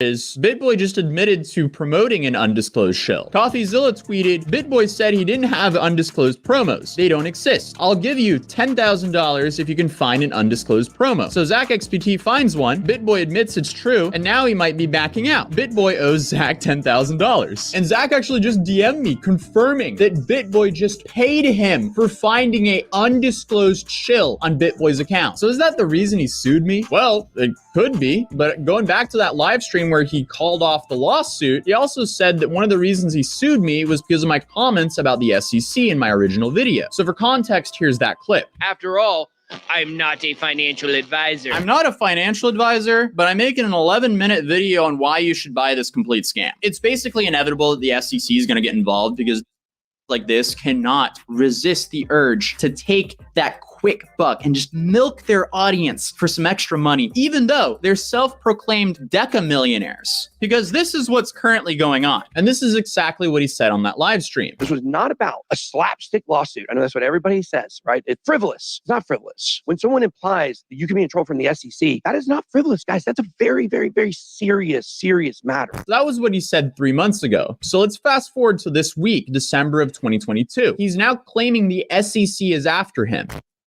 I got a letter from the SEC last night. Don't know how long it had been sitting. Hold on, I'll be right back. Da da da da da da da da da da da da da. Whip. Hold on, I'll be right back. Look.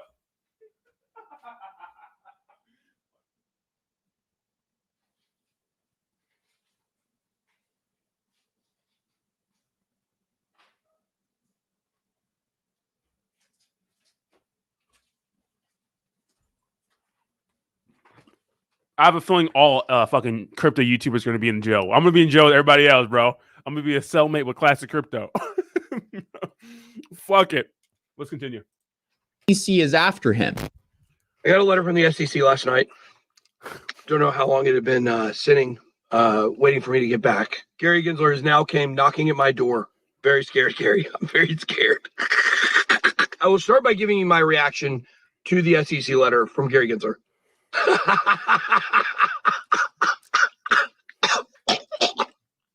That's my reaction. We don't really know why the SEC is going after him, if they actually are, but he's definitely not matching the energy he had at this live stream, because this is outright picking a fight with them. I ain't scared. I don't know if people can tell.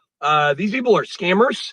Gary Gensler is a scammer. I don't know about you guys, but I would prefer to not pick fights with any three-letter government agency. That just sounds like an awful idea. Overall, this is all just insane. But regarding what we talked about earlier, to be fair to BitBoy, few saw the problems with Celsius, and no one pretty much saw FTX coming. Except for himself, he claims, and those claims were just publicly blown out of the water, which started with him tweeting, "I know this is hard for you to believe, but politicians who barely understand crypto couldn't have possibly been expected to know FTX was a scam." A Twitter user by the name of Udi replied, "How could they possibly know? You didn't either," and linked this clip from 9 months ago. Number 2 and number 3, some coins I've been talking about a lot and speaking very favorably of, you gotta go with FTT and TRO.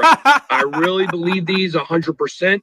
They have shifted to long-term holds. BitBoy then replied, "Bro, this is idiotic. Check the dates. I started unraveling the insolvency on September 16th. New information can change your opinion. I was fooled just like everyone else. The difference is you did nothing and I saved thousands of accounts. Show me one single instance of you saying the word insolvency about FTX before the implosion happened, and I will publicly apologize and change my name to Udi BitBoy for a full week. We intentionally didn't use the word insolvency because we didn't want to panic the market. We were working on an insolvency story with NBC a week before the CoinDesk leak. Our plan was to put it out by the end of November. We just wanted to prevent the Voyager acquisition in December. So let me get this straight. You knew that FTX was insolvent, and then you kept this information secret on purpose. Then you told your followers, no, I do not believe they are insolvent, in capital letters, days before the implosion. And now you're saying you saved them. Oof. It doesn't seem like he's the savior he's painting himself out to be. And now people...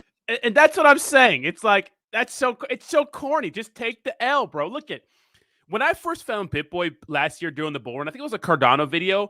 I don't know, but a lot of people don't have like this thing in their head where they can tell if someone's just shilling something. Even before I was deeply involved in crypto, I was like, oh, this motherfucker's just a degenerate. He's like taking a picture in front of his Dodge Charger, like smoking a cigar, drinking a drink with like, I don't know, his like pimp Gucci suit on, like kind of like Richard H outside of some party or I don't know, something. And I'm like, oh, this guy is just corny, right? That's when I first watched Richard Hart. I was like, oh, this guy is just, you know, Richard Hart really knows what he's talking about. I still don't think his intentions are crazy honest, but you know what I mean? Like he knows what he's talking about at least. But BitBoy, I was listening to BitBoy. I'm like, oh, this guy's just a shiller. You know, that's I've always thought that a BitBoy. I never went to BitBoy to get clear, like good cryptocurrency information. I usually use that like Cryptos R Us or Coin Bureau or something like that. But you know, he's still a hard worker. He's still killing it. I just thought this was funny, right? Like, stop acting like you're some savior. Like you're not. It's okay. You don't have to act like you were the savior. That's the corny part for me, right? That's the corny part for me. People are starting to call him out to his face at conventions, which is where this viral clip came up of this woman confronting him with Zach XBT's tweet thread. And this was his reaction. So guys, you can just go and check all the evidence posted by Zach XBT. A thread from a year ago. It doesn't matter whether it's a year ago, right? Yeah, no, hold on. When you do this, go and check all the evidence. Okay, so you're Okay, can you let us talk? No, I don't have to back up with evidence. It's just something that I said. You know,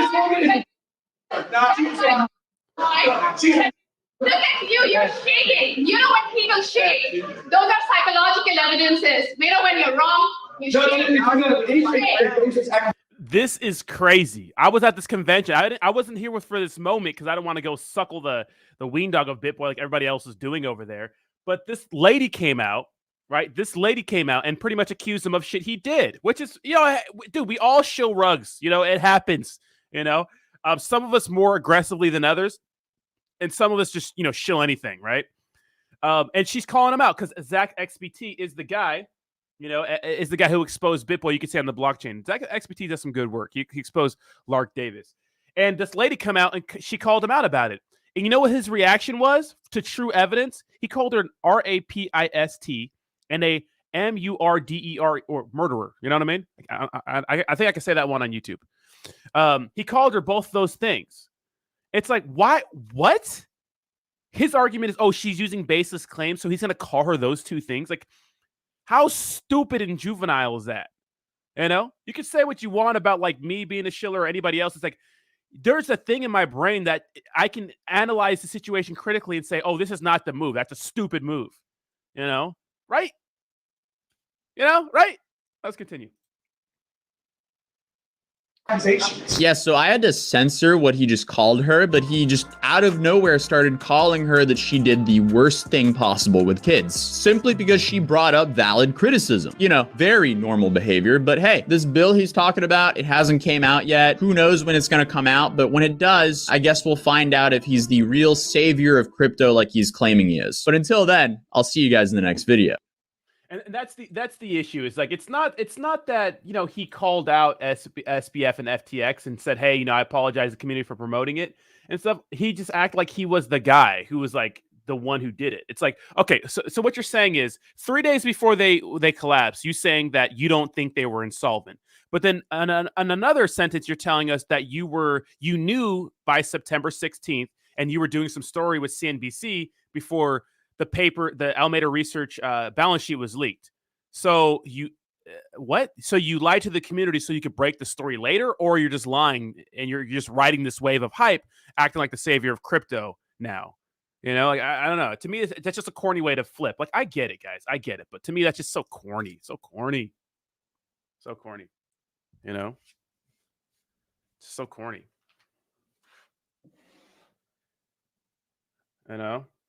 All right, let me go ahead and write down the time. Let me see. We are at 1:21. Damn, we are streaming today, huh? 40. All right, I'm gonna hang out with you guys now. How y'all doing? What's good? What's good with y'all? Do me a favor, smash that like button. Pretty much the news is pretty good. If you guys want to catch up on the news, you can go back in time a little bit. But this is the part where I hang out with chat and we just kind of talk for a little bit. Hang out for at least like 10 minutes or so. What's up with Richard Hart? Well, look Richard Hart's a smart guy, right? Richard Hart is a smart guy. He knows a lot about cryptocurrency, and his arguments with Bitcoin maxis are absolutely fantastic. If you guys don't know who Richard Hart is, Richard Hart's the creator of HEX, one of the biggest cult followings, pretty much, in my opinion, in crypto, if not the most culty sounding, because people really worship this guy like he is like Jesus Christ. Like, this is how much people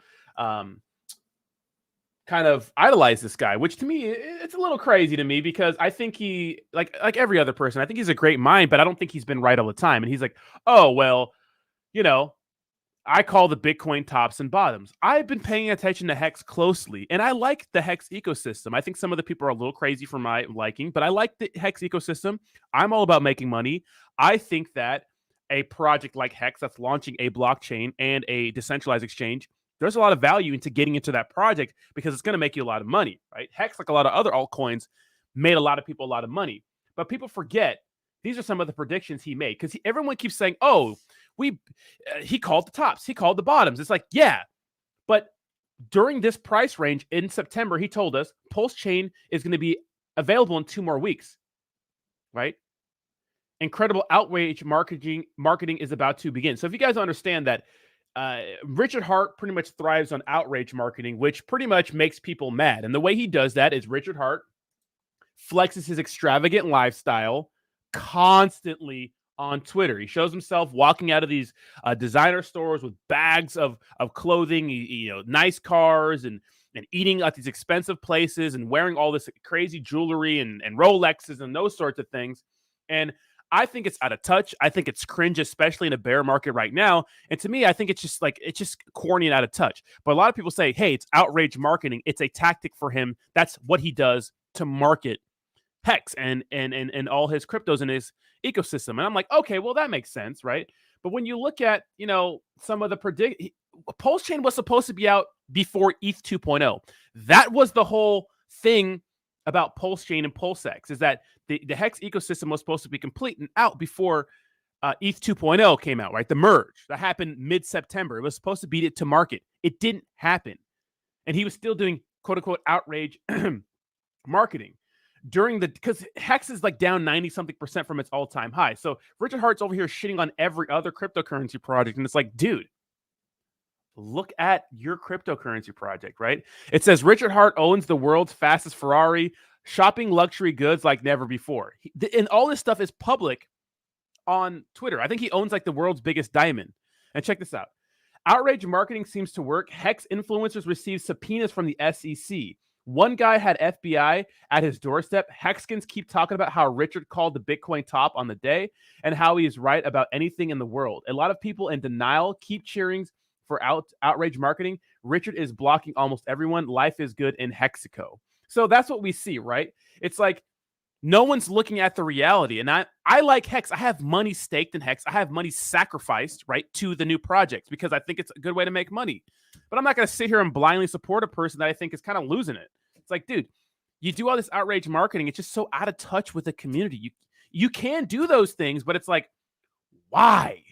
Why do that? Why flex your wealth in a market where people are getting absolutely wrecked? Literally, people think this guy's a god, you know, and I know he likes it, right? He's a smart guy. He's not stupid. Richard Hart is not stupid. He's very smart, smarter than me, right? Smarter than probably a lot of us out there. He understands crypto on a level that a lot of people don't. If you hear him argue with Bitcoin maxis, you know, it's incredible. If you see his live streams, it's incredible. But on the other hand, you know, it's like, what's happening with the project, Richard? You know, it's a bear market. I know, I get it.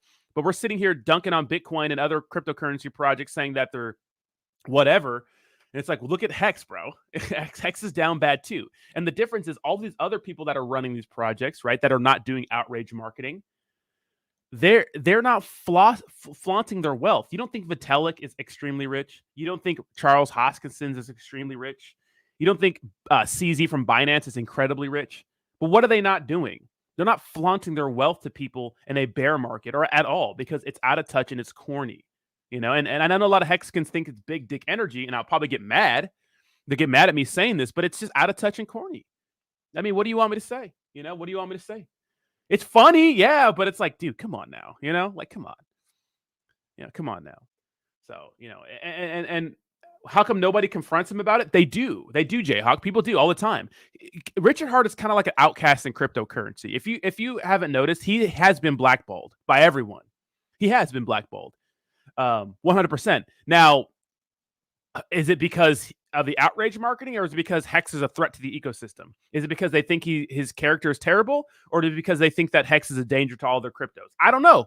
You know, I don't know. But what's the use case for Hex right now? Nothing. You stake it. You stake it. That's what you do. You leave it, you sit it, and you get APY. Where's the revenue being generated?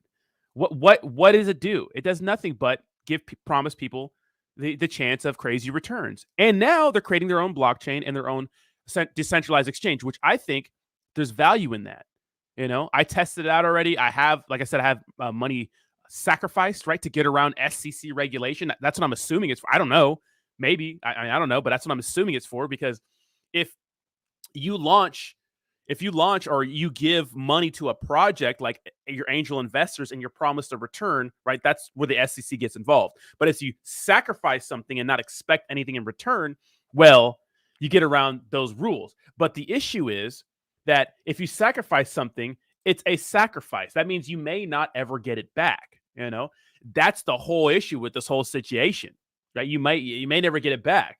So I might be out a few $1,000s, which I'm fine. I know I can lose that, but maybe some people can't take that hit. You know, maybe some people are going to be stuck holding this bag for a couple of years and they don't have the fortitude to do that, right?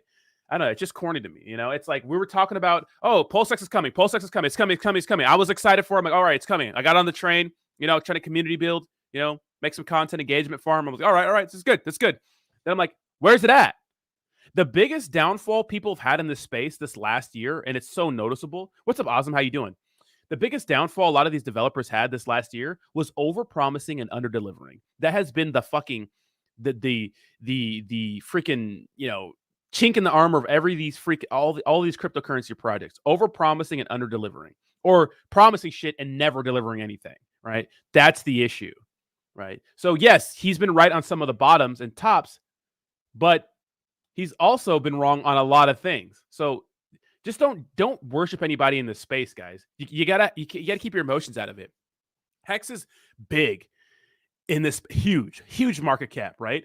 It's like we can't act like these guys are like deities. Like when you do those sorts of things, you become blind and you stop paying attention to common fucking sense, right? And common sense says, well, he's not right about everything, and I should look at this from a different perspective. Now I'm an investor still, but I expect more. I expect more. What's up, Austin? How you doing, baby? I think I'm actually getting a little sick, which is terrible. Osm says, never touched Hex and never will unless some crazy shit happens. Well, PulseX and PulseChain have the ability to pump like crazy, but this is all true, I know if you're a Hex person, you hate that I said that. I'm sorry. I don't know what you want me to fucking tell you, but I'm an investor just like you. So relax. These people get so crazy. Fucking relax, Biz says, Hex is only a Ponzi by definition. Most DeFi products are the same way. No revenue, no products, just a wild bubble. Biz, 100% true, Biz. And first of all, Biz, you need to get something where I can send you voice. I don't like texting. Voice to text or something like that. Get an iPhone, damn it. It's like Sam Bankman-Fried made a very interesting video right before the collapse of FTX where CoffeeZilla highlighted out. It said, cryptocurrency product accidentally describes a Ponzi scheme. And pretty much SBF was talking, he was talking about the fact that, cryptocurrency, right? And anything really, it has the value we give it. It doesn't need to provide a good or service, right? It doesn't need to be a good or service. It doesn't need to have to be able to generate revenue. It could just whatever, like if I don't know, this tile coaster, right? If I put this on eBay, right, or anywhere, and people start bidding on it or buying into it or whatever, right, they're giving it the value they give it. Why is it worth that much? We don't know. We're just buying into it. And then with cryptocurrency or investments, it's like it's the greater fool thing, right? You're probably someone's exit liquidity who got in before you, right? That's been the whole thing of cryptocurrency, right? Is that a lot of things that have no value at all, we're just giving it value by buying it, or saying it's worth that much. Like, why does anything have value? Because we give it that value. But usually there's some sort of service, right, or some sort of revenue thing that it's giving us. Like, Tesla, right? I buy shares of Tesla because of the amazing cars they put out on the road. Or I, buy or invest into said company, like maybe McDonald's or Coca-Cola, because I think they, are good at generating revenue. They have great earnings and those sorts of things. With crypto, you see like 11 out of 12 projects, it's like there's no use case. It's just, let's see who can make the most money first and see who we can rug, There's going to be good products out there that are going to win, but damn. I think I'm getting a little sick again because I've been kind of going out a bit and drinking and stuff like that. And, I drank last night and wasn't good. I immediately felt sick. You know what I mean? Which, drinking it lowers your immune system. But that's what I'm saying, right? Soap God says, I'm mad at you, Rodney. I respect it, but I'm rocking my guy Richard Hart's Law Fuck, CZ and V, a weirdo, if I'm honest. Some of them guys can't flaunt because they would be using other people's money. I get that, Soap God, but at the same time, it's like, well, where did Richard Hart get that money from? Who has the keys to Hex? How is it generating? How is he getting paid? How is he getting paid off Hex? Where's the revenue built into him? Like, where's the generating? Where is the revenue generation? Like, how are they getting revenue for him to fund his lifestyle? How are they getting a paycheck? Off of staking? Or is there a good or service that people are using, right? Maybe if they had a decentralized exchange, maybe they were getting paid off a swap fees or something like that, right? Or maybe if they, had a blockchain, maybe, the products that are being built on the blockchain, maybe some of the revenue that they were generating goes back to Richard Hart and his team. How are they getting paid? Where is that money coming from? I know how Binance is getting paid and CZ is getting paid. I know how Vitalik is getting paid. I don't know how he's getting paid. What is Hex? What does it do? That's my thing. It's like, and CZ and what is his name? Vitalik and all those guys in Hoskins are awkward nerds, right? Like even like SBF, right? They're not like some chads, like, fucking Richard Hart's kind of a chad, right? He could work out a little more. I think it's a shame to be that rich and not stay in shape, right? He could work out more, but he's a chad. Like Richard Hart is a fucking Chad, right? Anthony Chadwick Michaels. You know what I mean? Look up Chad in the dictionary, you get fucking him in there. So that's my take on it. And guys, the reason why Jake and I haven't been doing the crypto hour on Twitter is because Jake's locked out of his Twitter account still, which I think he's happy about. Yeah, I don't. Yes, I need to get back in the. You guys are still in the Discord, dude. I abandoned that Discord like almost a year ago. I need to just do a Telegram or something. I think a Telegram would be easier to manage. I think a Discord's too crazy.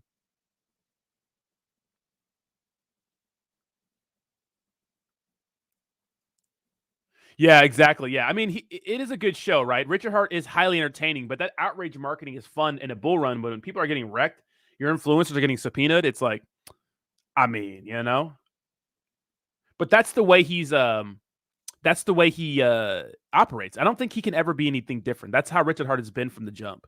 Like before Hex went on this crazy run or created or at least tracked on Coin Market Cap in December 2019, that's who he's always been. He's been the same guy. Biz says Richard bought all of his luxury items with investor money. That's how it works. That said, Hex can rip again and make people a bunch of money. 100%. And that's why I'm in it, because I know that Hex is probably going to rip again. And I like to make money. So that's why I'm here, you know. I'm here for it, baby. I'm trying to get paid too, you know. I'm trying to get paid too. I know. I know, Sebastian. Yeah. Alcohol is just not literally alcohol tanks your immune system. Like if you're feeling a little sick and you go out drinking and maybe don't sleep enough, it opens the door wide open for like any sickness to really take over. You're right, Sebastian. SBF is most definitely a Chad. Poor SBF, right? I was at hanging out with a friend last night. His family came into town, and of course they know that, you know, I make cryptocurrency videos, and they were talking about SBF, and they're like a suburban, like, you know, upper class family, and they were roasting the fuck out. I'm like, look at that guy. Like, well, who would ever trust that guy? He's creepy. Like, they were just roasting his ass last night. I was like, ah, damn. But that's like, and they're like the perfect sample size or example for like the typical American families reaction to the FTX situation is, man, that guy scammed a lot of people and he looks like a fucking weirdo. That's what most people think about him, in my opinion. Oh, I can't watch it here, Biz, because it's South Park and they'll get me taken down. Yeah, I can't post like South Park. I think I've seen bits and pieces of that, but I can't play it here, or I would.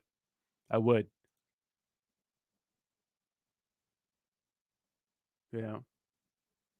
Austin, is Austin feeling better? Oh, Soap God says, I ain't doing no video on Hex. So I did a few back in the day, because what was crazy to me is that I looked, I think it was, they had 300 or 3,000 millionaires, which is crazy. I was looking at this was over like February and March. I was looking at their wallets and I was like, dude, they have a lot of millionaires in this project. I know people personally. Like I said, when I went to Miami, I met one guy who invested for a speculative play, right? Just for shits and giggles, $1.3 million he sacrificed. 1.3 as like maybe I'll lose it, maybe I won't. That's crazy to me. Some guy, $1.3 million he sacrificed to Pulse X or Pulse Chain, one of the two. I was like, holy crap. So there's a lot of money in Hex, and that was very interesting to me. Now, yes, a lot of those wallets people say are controlled by the same people, but, you know, they still have a lot of money in that project. They're not all liquid. Keep in mind, the liquidity ratio to market cap is interesting, but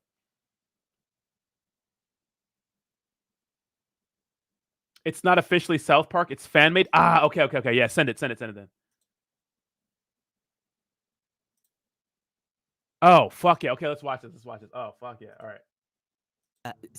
I'm SBF, founder and CEO of FTX.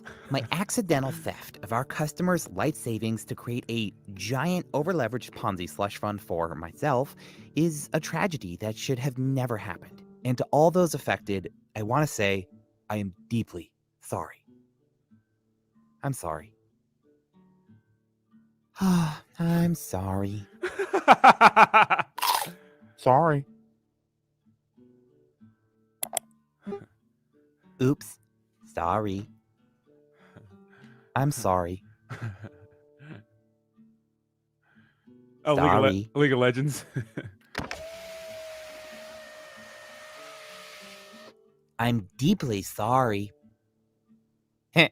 Sorry. Democrats. Oopsie doopsie. Ladies and gentlemen, we got him. Oh yeah, it's CZ and CoffeeZilla.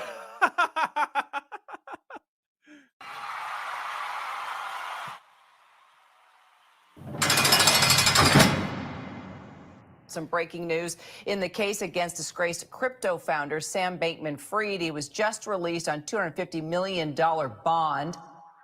Damn.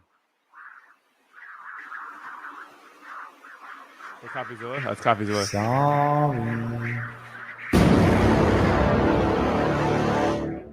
What the fuck is going on? That's it? That's it? More.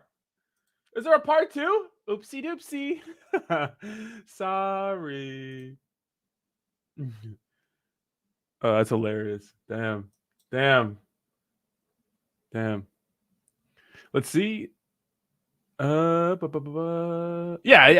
Like I bought more Solana. I bought FTT token. I got Hex. Like I'm a degenerate, bro. Like I'm in it to make 1,000x or a fucking 100x or something crazy. So I'm here, man. I'm here for it.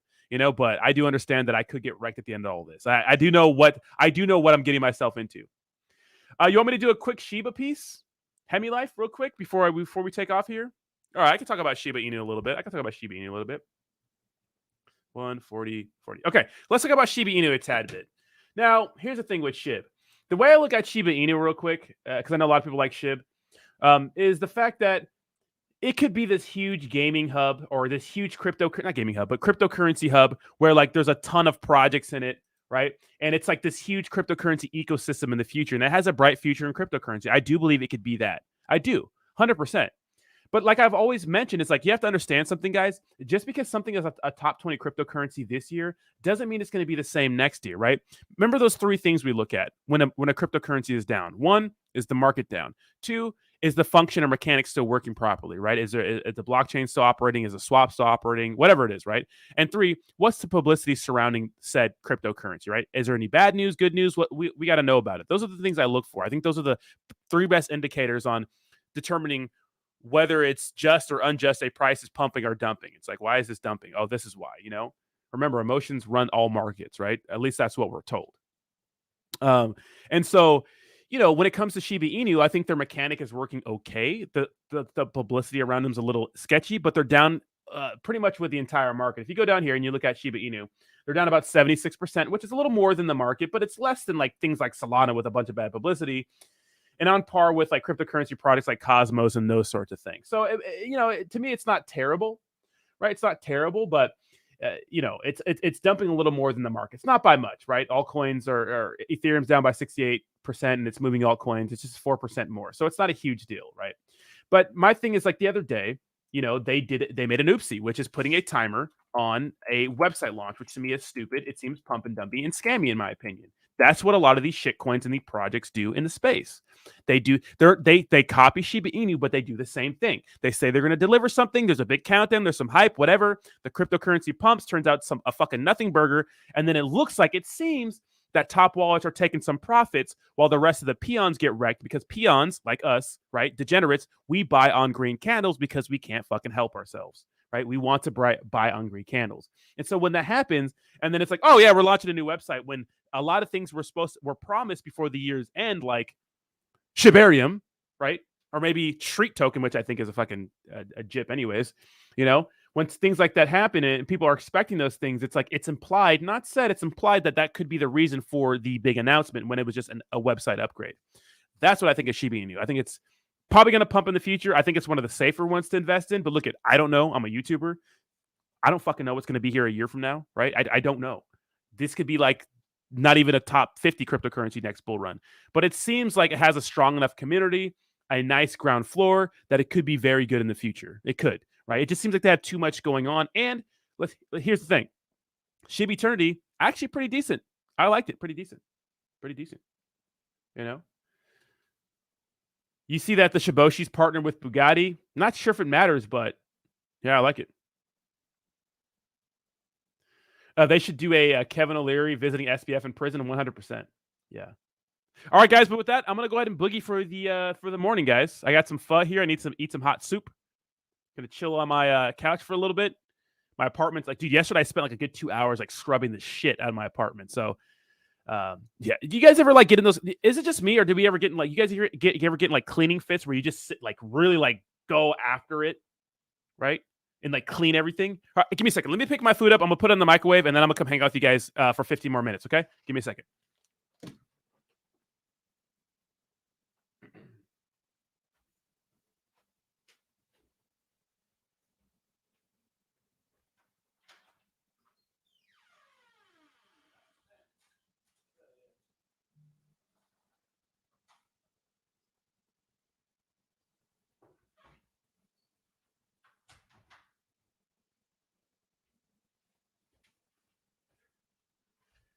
Hey, low key, dude, they delivered my pho in a box. You know it's fucking bomb when the place they like a little cardboard box, like, you know, probably one you get from Costco. They served my let me put 145. 145. Just chatting. Hold on. 145. Just chatting.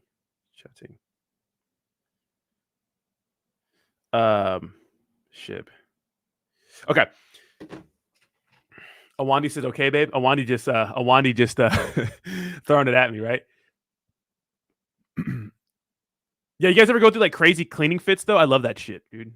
Like, I love like just cleaning the crap out of my apartment.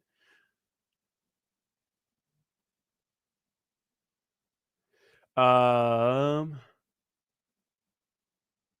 know. I can't get sick again, but I'm probably going to. And I'm going to a festival this weekend, so best believe I'm getting sick. Homemade pho is the shit. Pho is always good, dude. Yeah. I'm sure I can make it because literally, guys, people overcomplicate anything. But if you just follow the fucking recipe, you're gonna be fine. Like, I've cooked a lot of things, and although it doesn't turn out 100% right all the time, like if you just follow a recipe, it's probably gonna be okay. What's up, DJ? You working a little early today? What's going on? What's up, DJ? You just got out of urgent care. I heard you got swabbed. Are you okay, Jason? Bernie says, I'm here for the 10 hex tokens giveaway. Yeah, whatever. May you be well. Whatever. Trying to get me. Fucking hole. There was a place called Fucking when I was like, I think 18. This is when pho started to get very popular in the United States. That was right across the street from my school I went to. So that was hilarious. DJ says, I'll randomly get off my couch and just start cleaning something that I didn't like. Yeah, I get in it, man. I'd be scrubbing. Like yesterday, I scrubbed my everyone's always amazed at how clean my apartment is when they come over. Like, they're like, "Is your apartment always this clean?" I'm like, "Yeah." Usually, it gets messy sometimes, but I clean it like really good twice a week. Like my tub is like still white. My toilet bowl is clean. Look at here.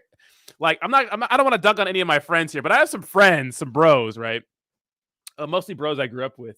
Man, some of their apartments are so dirty. I cannot do the dirty thing, like, because bro pits are like that. No matter what age you get into, like if it's just a bunch of guys living together, usually it's super dirty. And chicks too, like it's not clean, right? But not my place. Hell no. Nah. Like I went to a buddy's house like a while ago, and I was using their tub, like to take it. Or obviously it was using their shower, but their tub had like black gunk on it, and there was a bunch of hair clogged, and like it was like that kind of gross where like you turn on the shower, but like it's clogged so bad that you get like 1 inch of water, and that water's all dirty at your feet. Blah, I cannot do that shit. Cannot do that shit. Ha ha ha ha. Have you seen Nick Gar? And it's supposed to be Nick G-E-R. That's what you're supposed to do. And you're not supposed to capitalize it. That makes it too shady, right? Too shady. There's a place called Faux. Oh, is there really in Mission Viejo? I'm sure there's a lot of those, right? That's why you're getting sick. No. That was a while ago. My altar says, I'm good. It's just a viral illness. Can't get rid of this cough and sore throat going on 4 weeks. Damn, that's crazy. What's up, Patrick? How you doing, bro? Timbo Slices, I wanted to open a restaurant named What the Pho and serve barbecue flavored pho and call it Pho Q. Pho Q. That's pretty funny.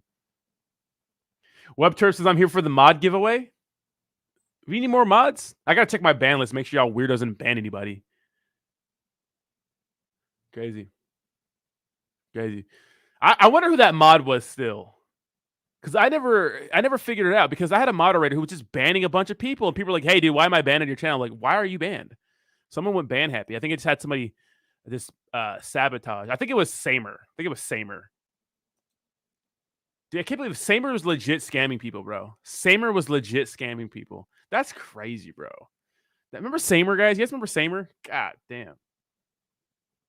Bree says I've been sick for 5 weeks now. Damn. That's long. You know, usually when I'm sick like that, it's like I'm not sleeping enough. I'm not like walking or exercising enough, or like I'm just going out and turning up a lot. Like that kind of shit will keep you sick. Remember, I was like sick for a month recently. What's up, M? How you doing? M says it wasn't me. I know that. Yeah, it wasn't you, M. I don't think it was you. I think it was Samer. Yeah, Biz remembers Samer.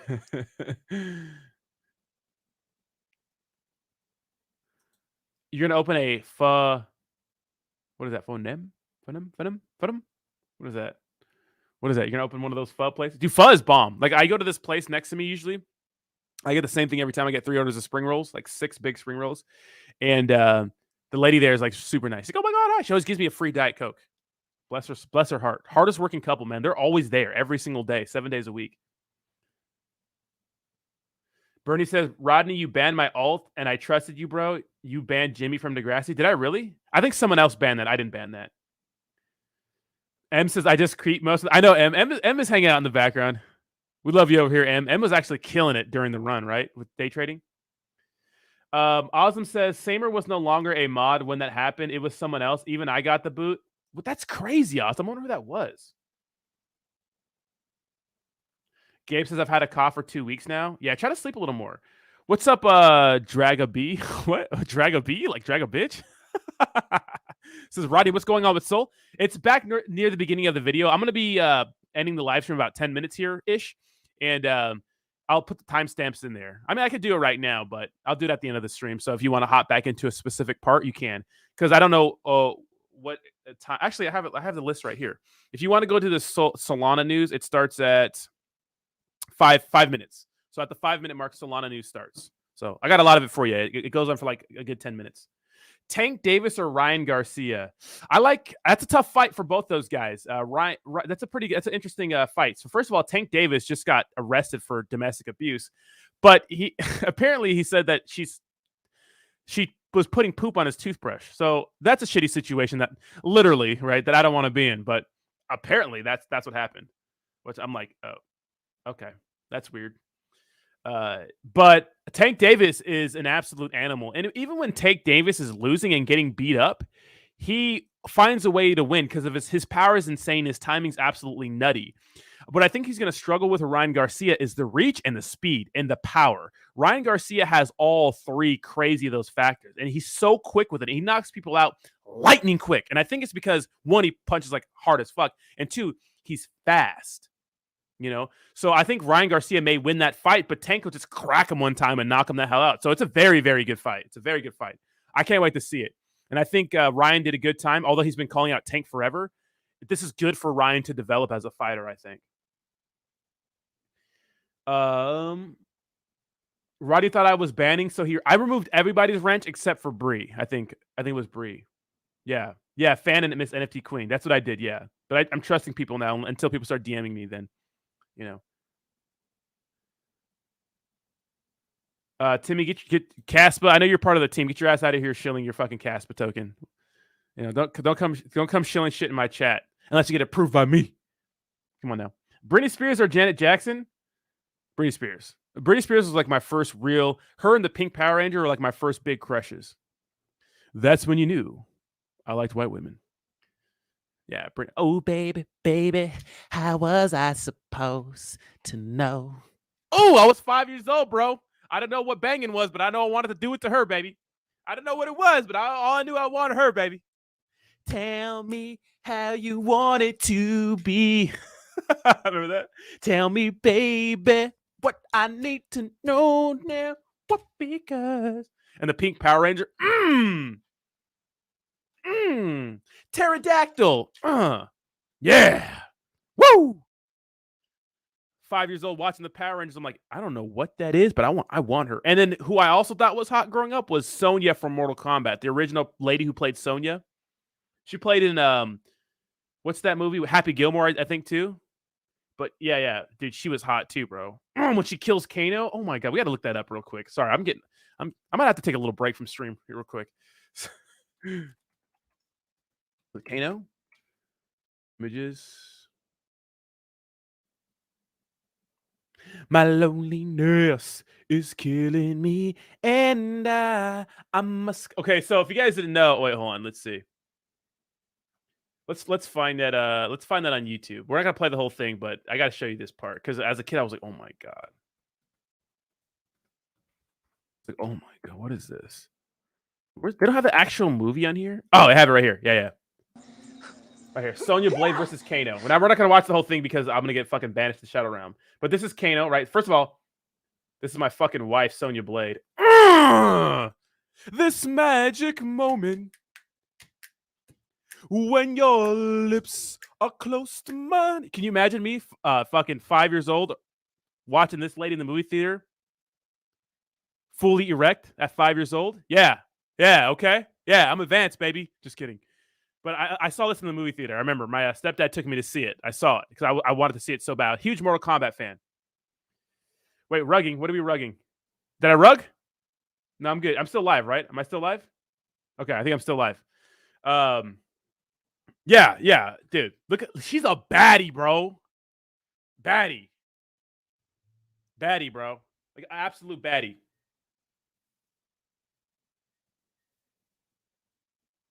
You know? I'm good? Okay, great. You don't think she's a baddie? You're out of your mind. Look at her. You know what I mean? I was 5 years old. I was like, oh my god, what is that? I want it. I want it, you know? Anyways, she fights this guy named Kano. So the backstory is, this is Mortal Kombat, right? The backstory is he's like some fucking guy that she's been hunting forever. He killed her best friend, right? And she's trying to get some vengeance. And so in the tournament, they fight. Now, if this is a real fight, he would kick the shit out of her. I mean, look at him and look at her. Yeah, that's why movies are make-believe. He would like literally wreck her, right? But Kano's this asshole, right? And so they throw down, and she like, punches him.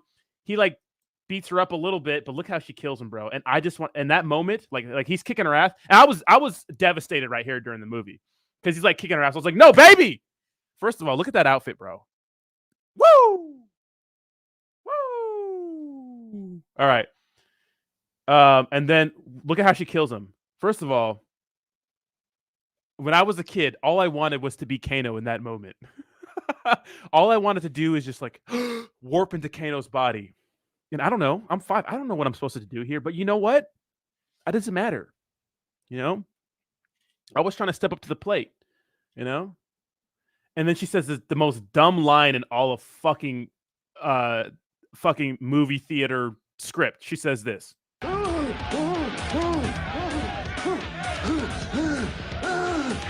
Hold on. First of all, he's getting off all weird. This is kind of a sexual scene because Shang Tsung, right? He's like, yeah, kill him, you know?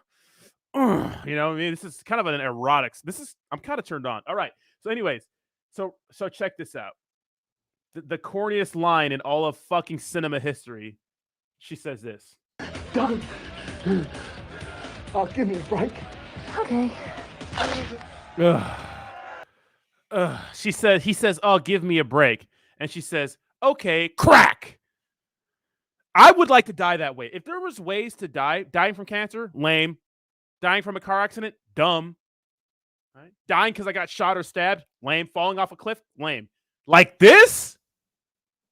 I want to be remembered this way. Rest in peace, Kano. You know what I mean? Rest in peace, Kano. But that's a corny line. He's like, give me a break. She's like, okay, crack. Now, when I was a kid, weak-ass legs.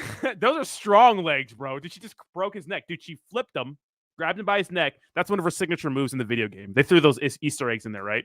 Which none of these moves would really work. Like the bicycle kick from Liu Kang, where he flies to the fucking air like he's on a bicycle like this. Like, he's like this. He's like, who the fuck are you going to... Imagine running at somebody full speed and like... And then just them stepping 2 feet to the fucking left or the right. You're like, what are you doing? You know what I mean? Oh, shit. Oh, Lord. Yeah, but this is Mortal Kombat Annihilation. It's the first Mortal Kombat movie, right? The games came out first, and they made a movie about it. And dude, as a kid, I've seen this movie at least 100 times. I'm not even exaggerating. At least 100 times. I love this movie. It's so bad, but like as a kid, I loved it, and as an adult, it's just kind of like nostalgia, right? Yeah, man. Mortal Kombat. Dude, she was such a baddie, bro. Fuck. Look at her. Look at her face. Ugh, you know what I mean? Look at that. I just want to be part of whatever's going on there, you know? Look at Liu Kang in the background looking at my girl. First of all, Liu Kang in the 90s was a fantastic, I don't know his name, but he was a great actor. Look at this weird knife stuff. Like this. This choreographed stuff. This is this is where she decks him. Bow! Hit him with uppercut. Watch this. Give it up, baby. I've studied all your moves. Yeah, study this. Oh, that's so funny. I studied all your moves. Yeah, study this. How bad is that, right? Oh shit. Oh Lord. Oh my God. Crazy, crazy, crazy. Oh. I know, Biz. I know. Crazy. You know. All right, guys, but I'm gonna get out of here, man. I got some food to eat. I'm gonna go chill, be a pleb, do a lot of exercise later. I think I want to go on a hike today. I don't know. We'll see. But thank you guys so much for hanging out with me. I appreciate you. Thank you for reliving my childhood fantasies about Sonya Blade. So, thanks a lot, guys. You guys have a fantastic day. Do me a favor, smash that like button on the way out, and I will talk to you all very, very soon. Bye-bye. Bye-bye. Love you more. Love you more. I love you more.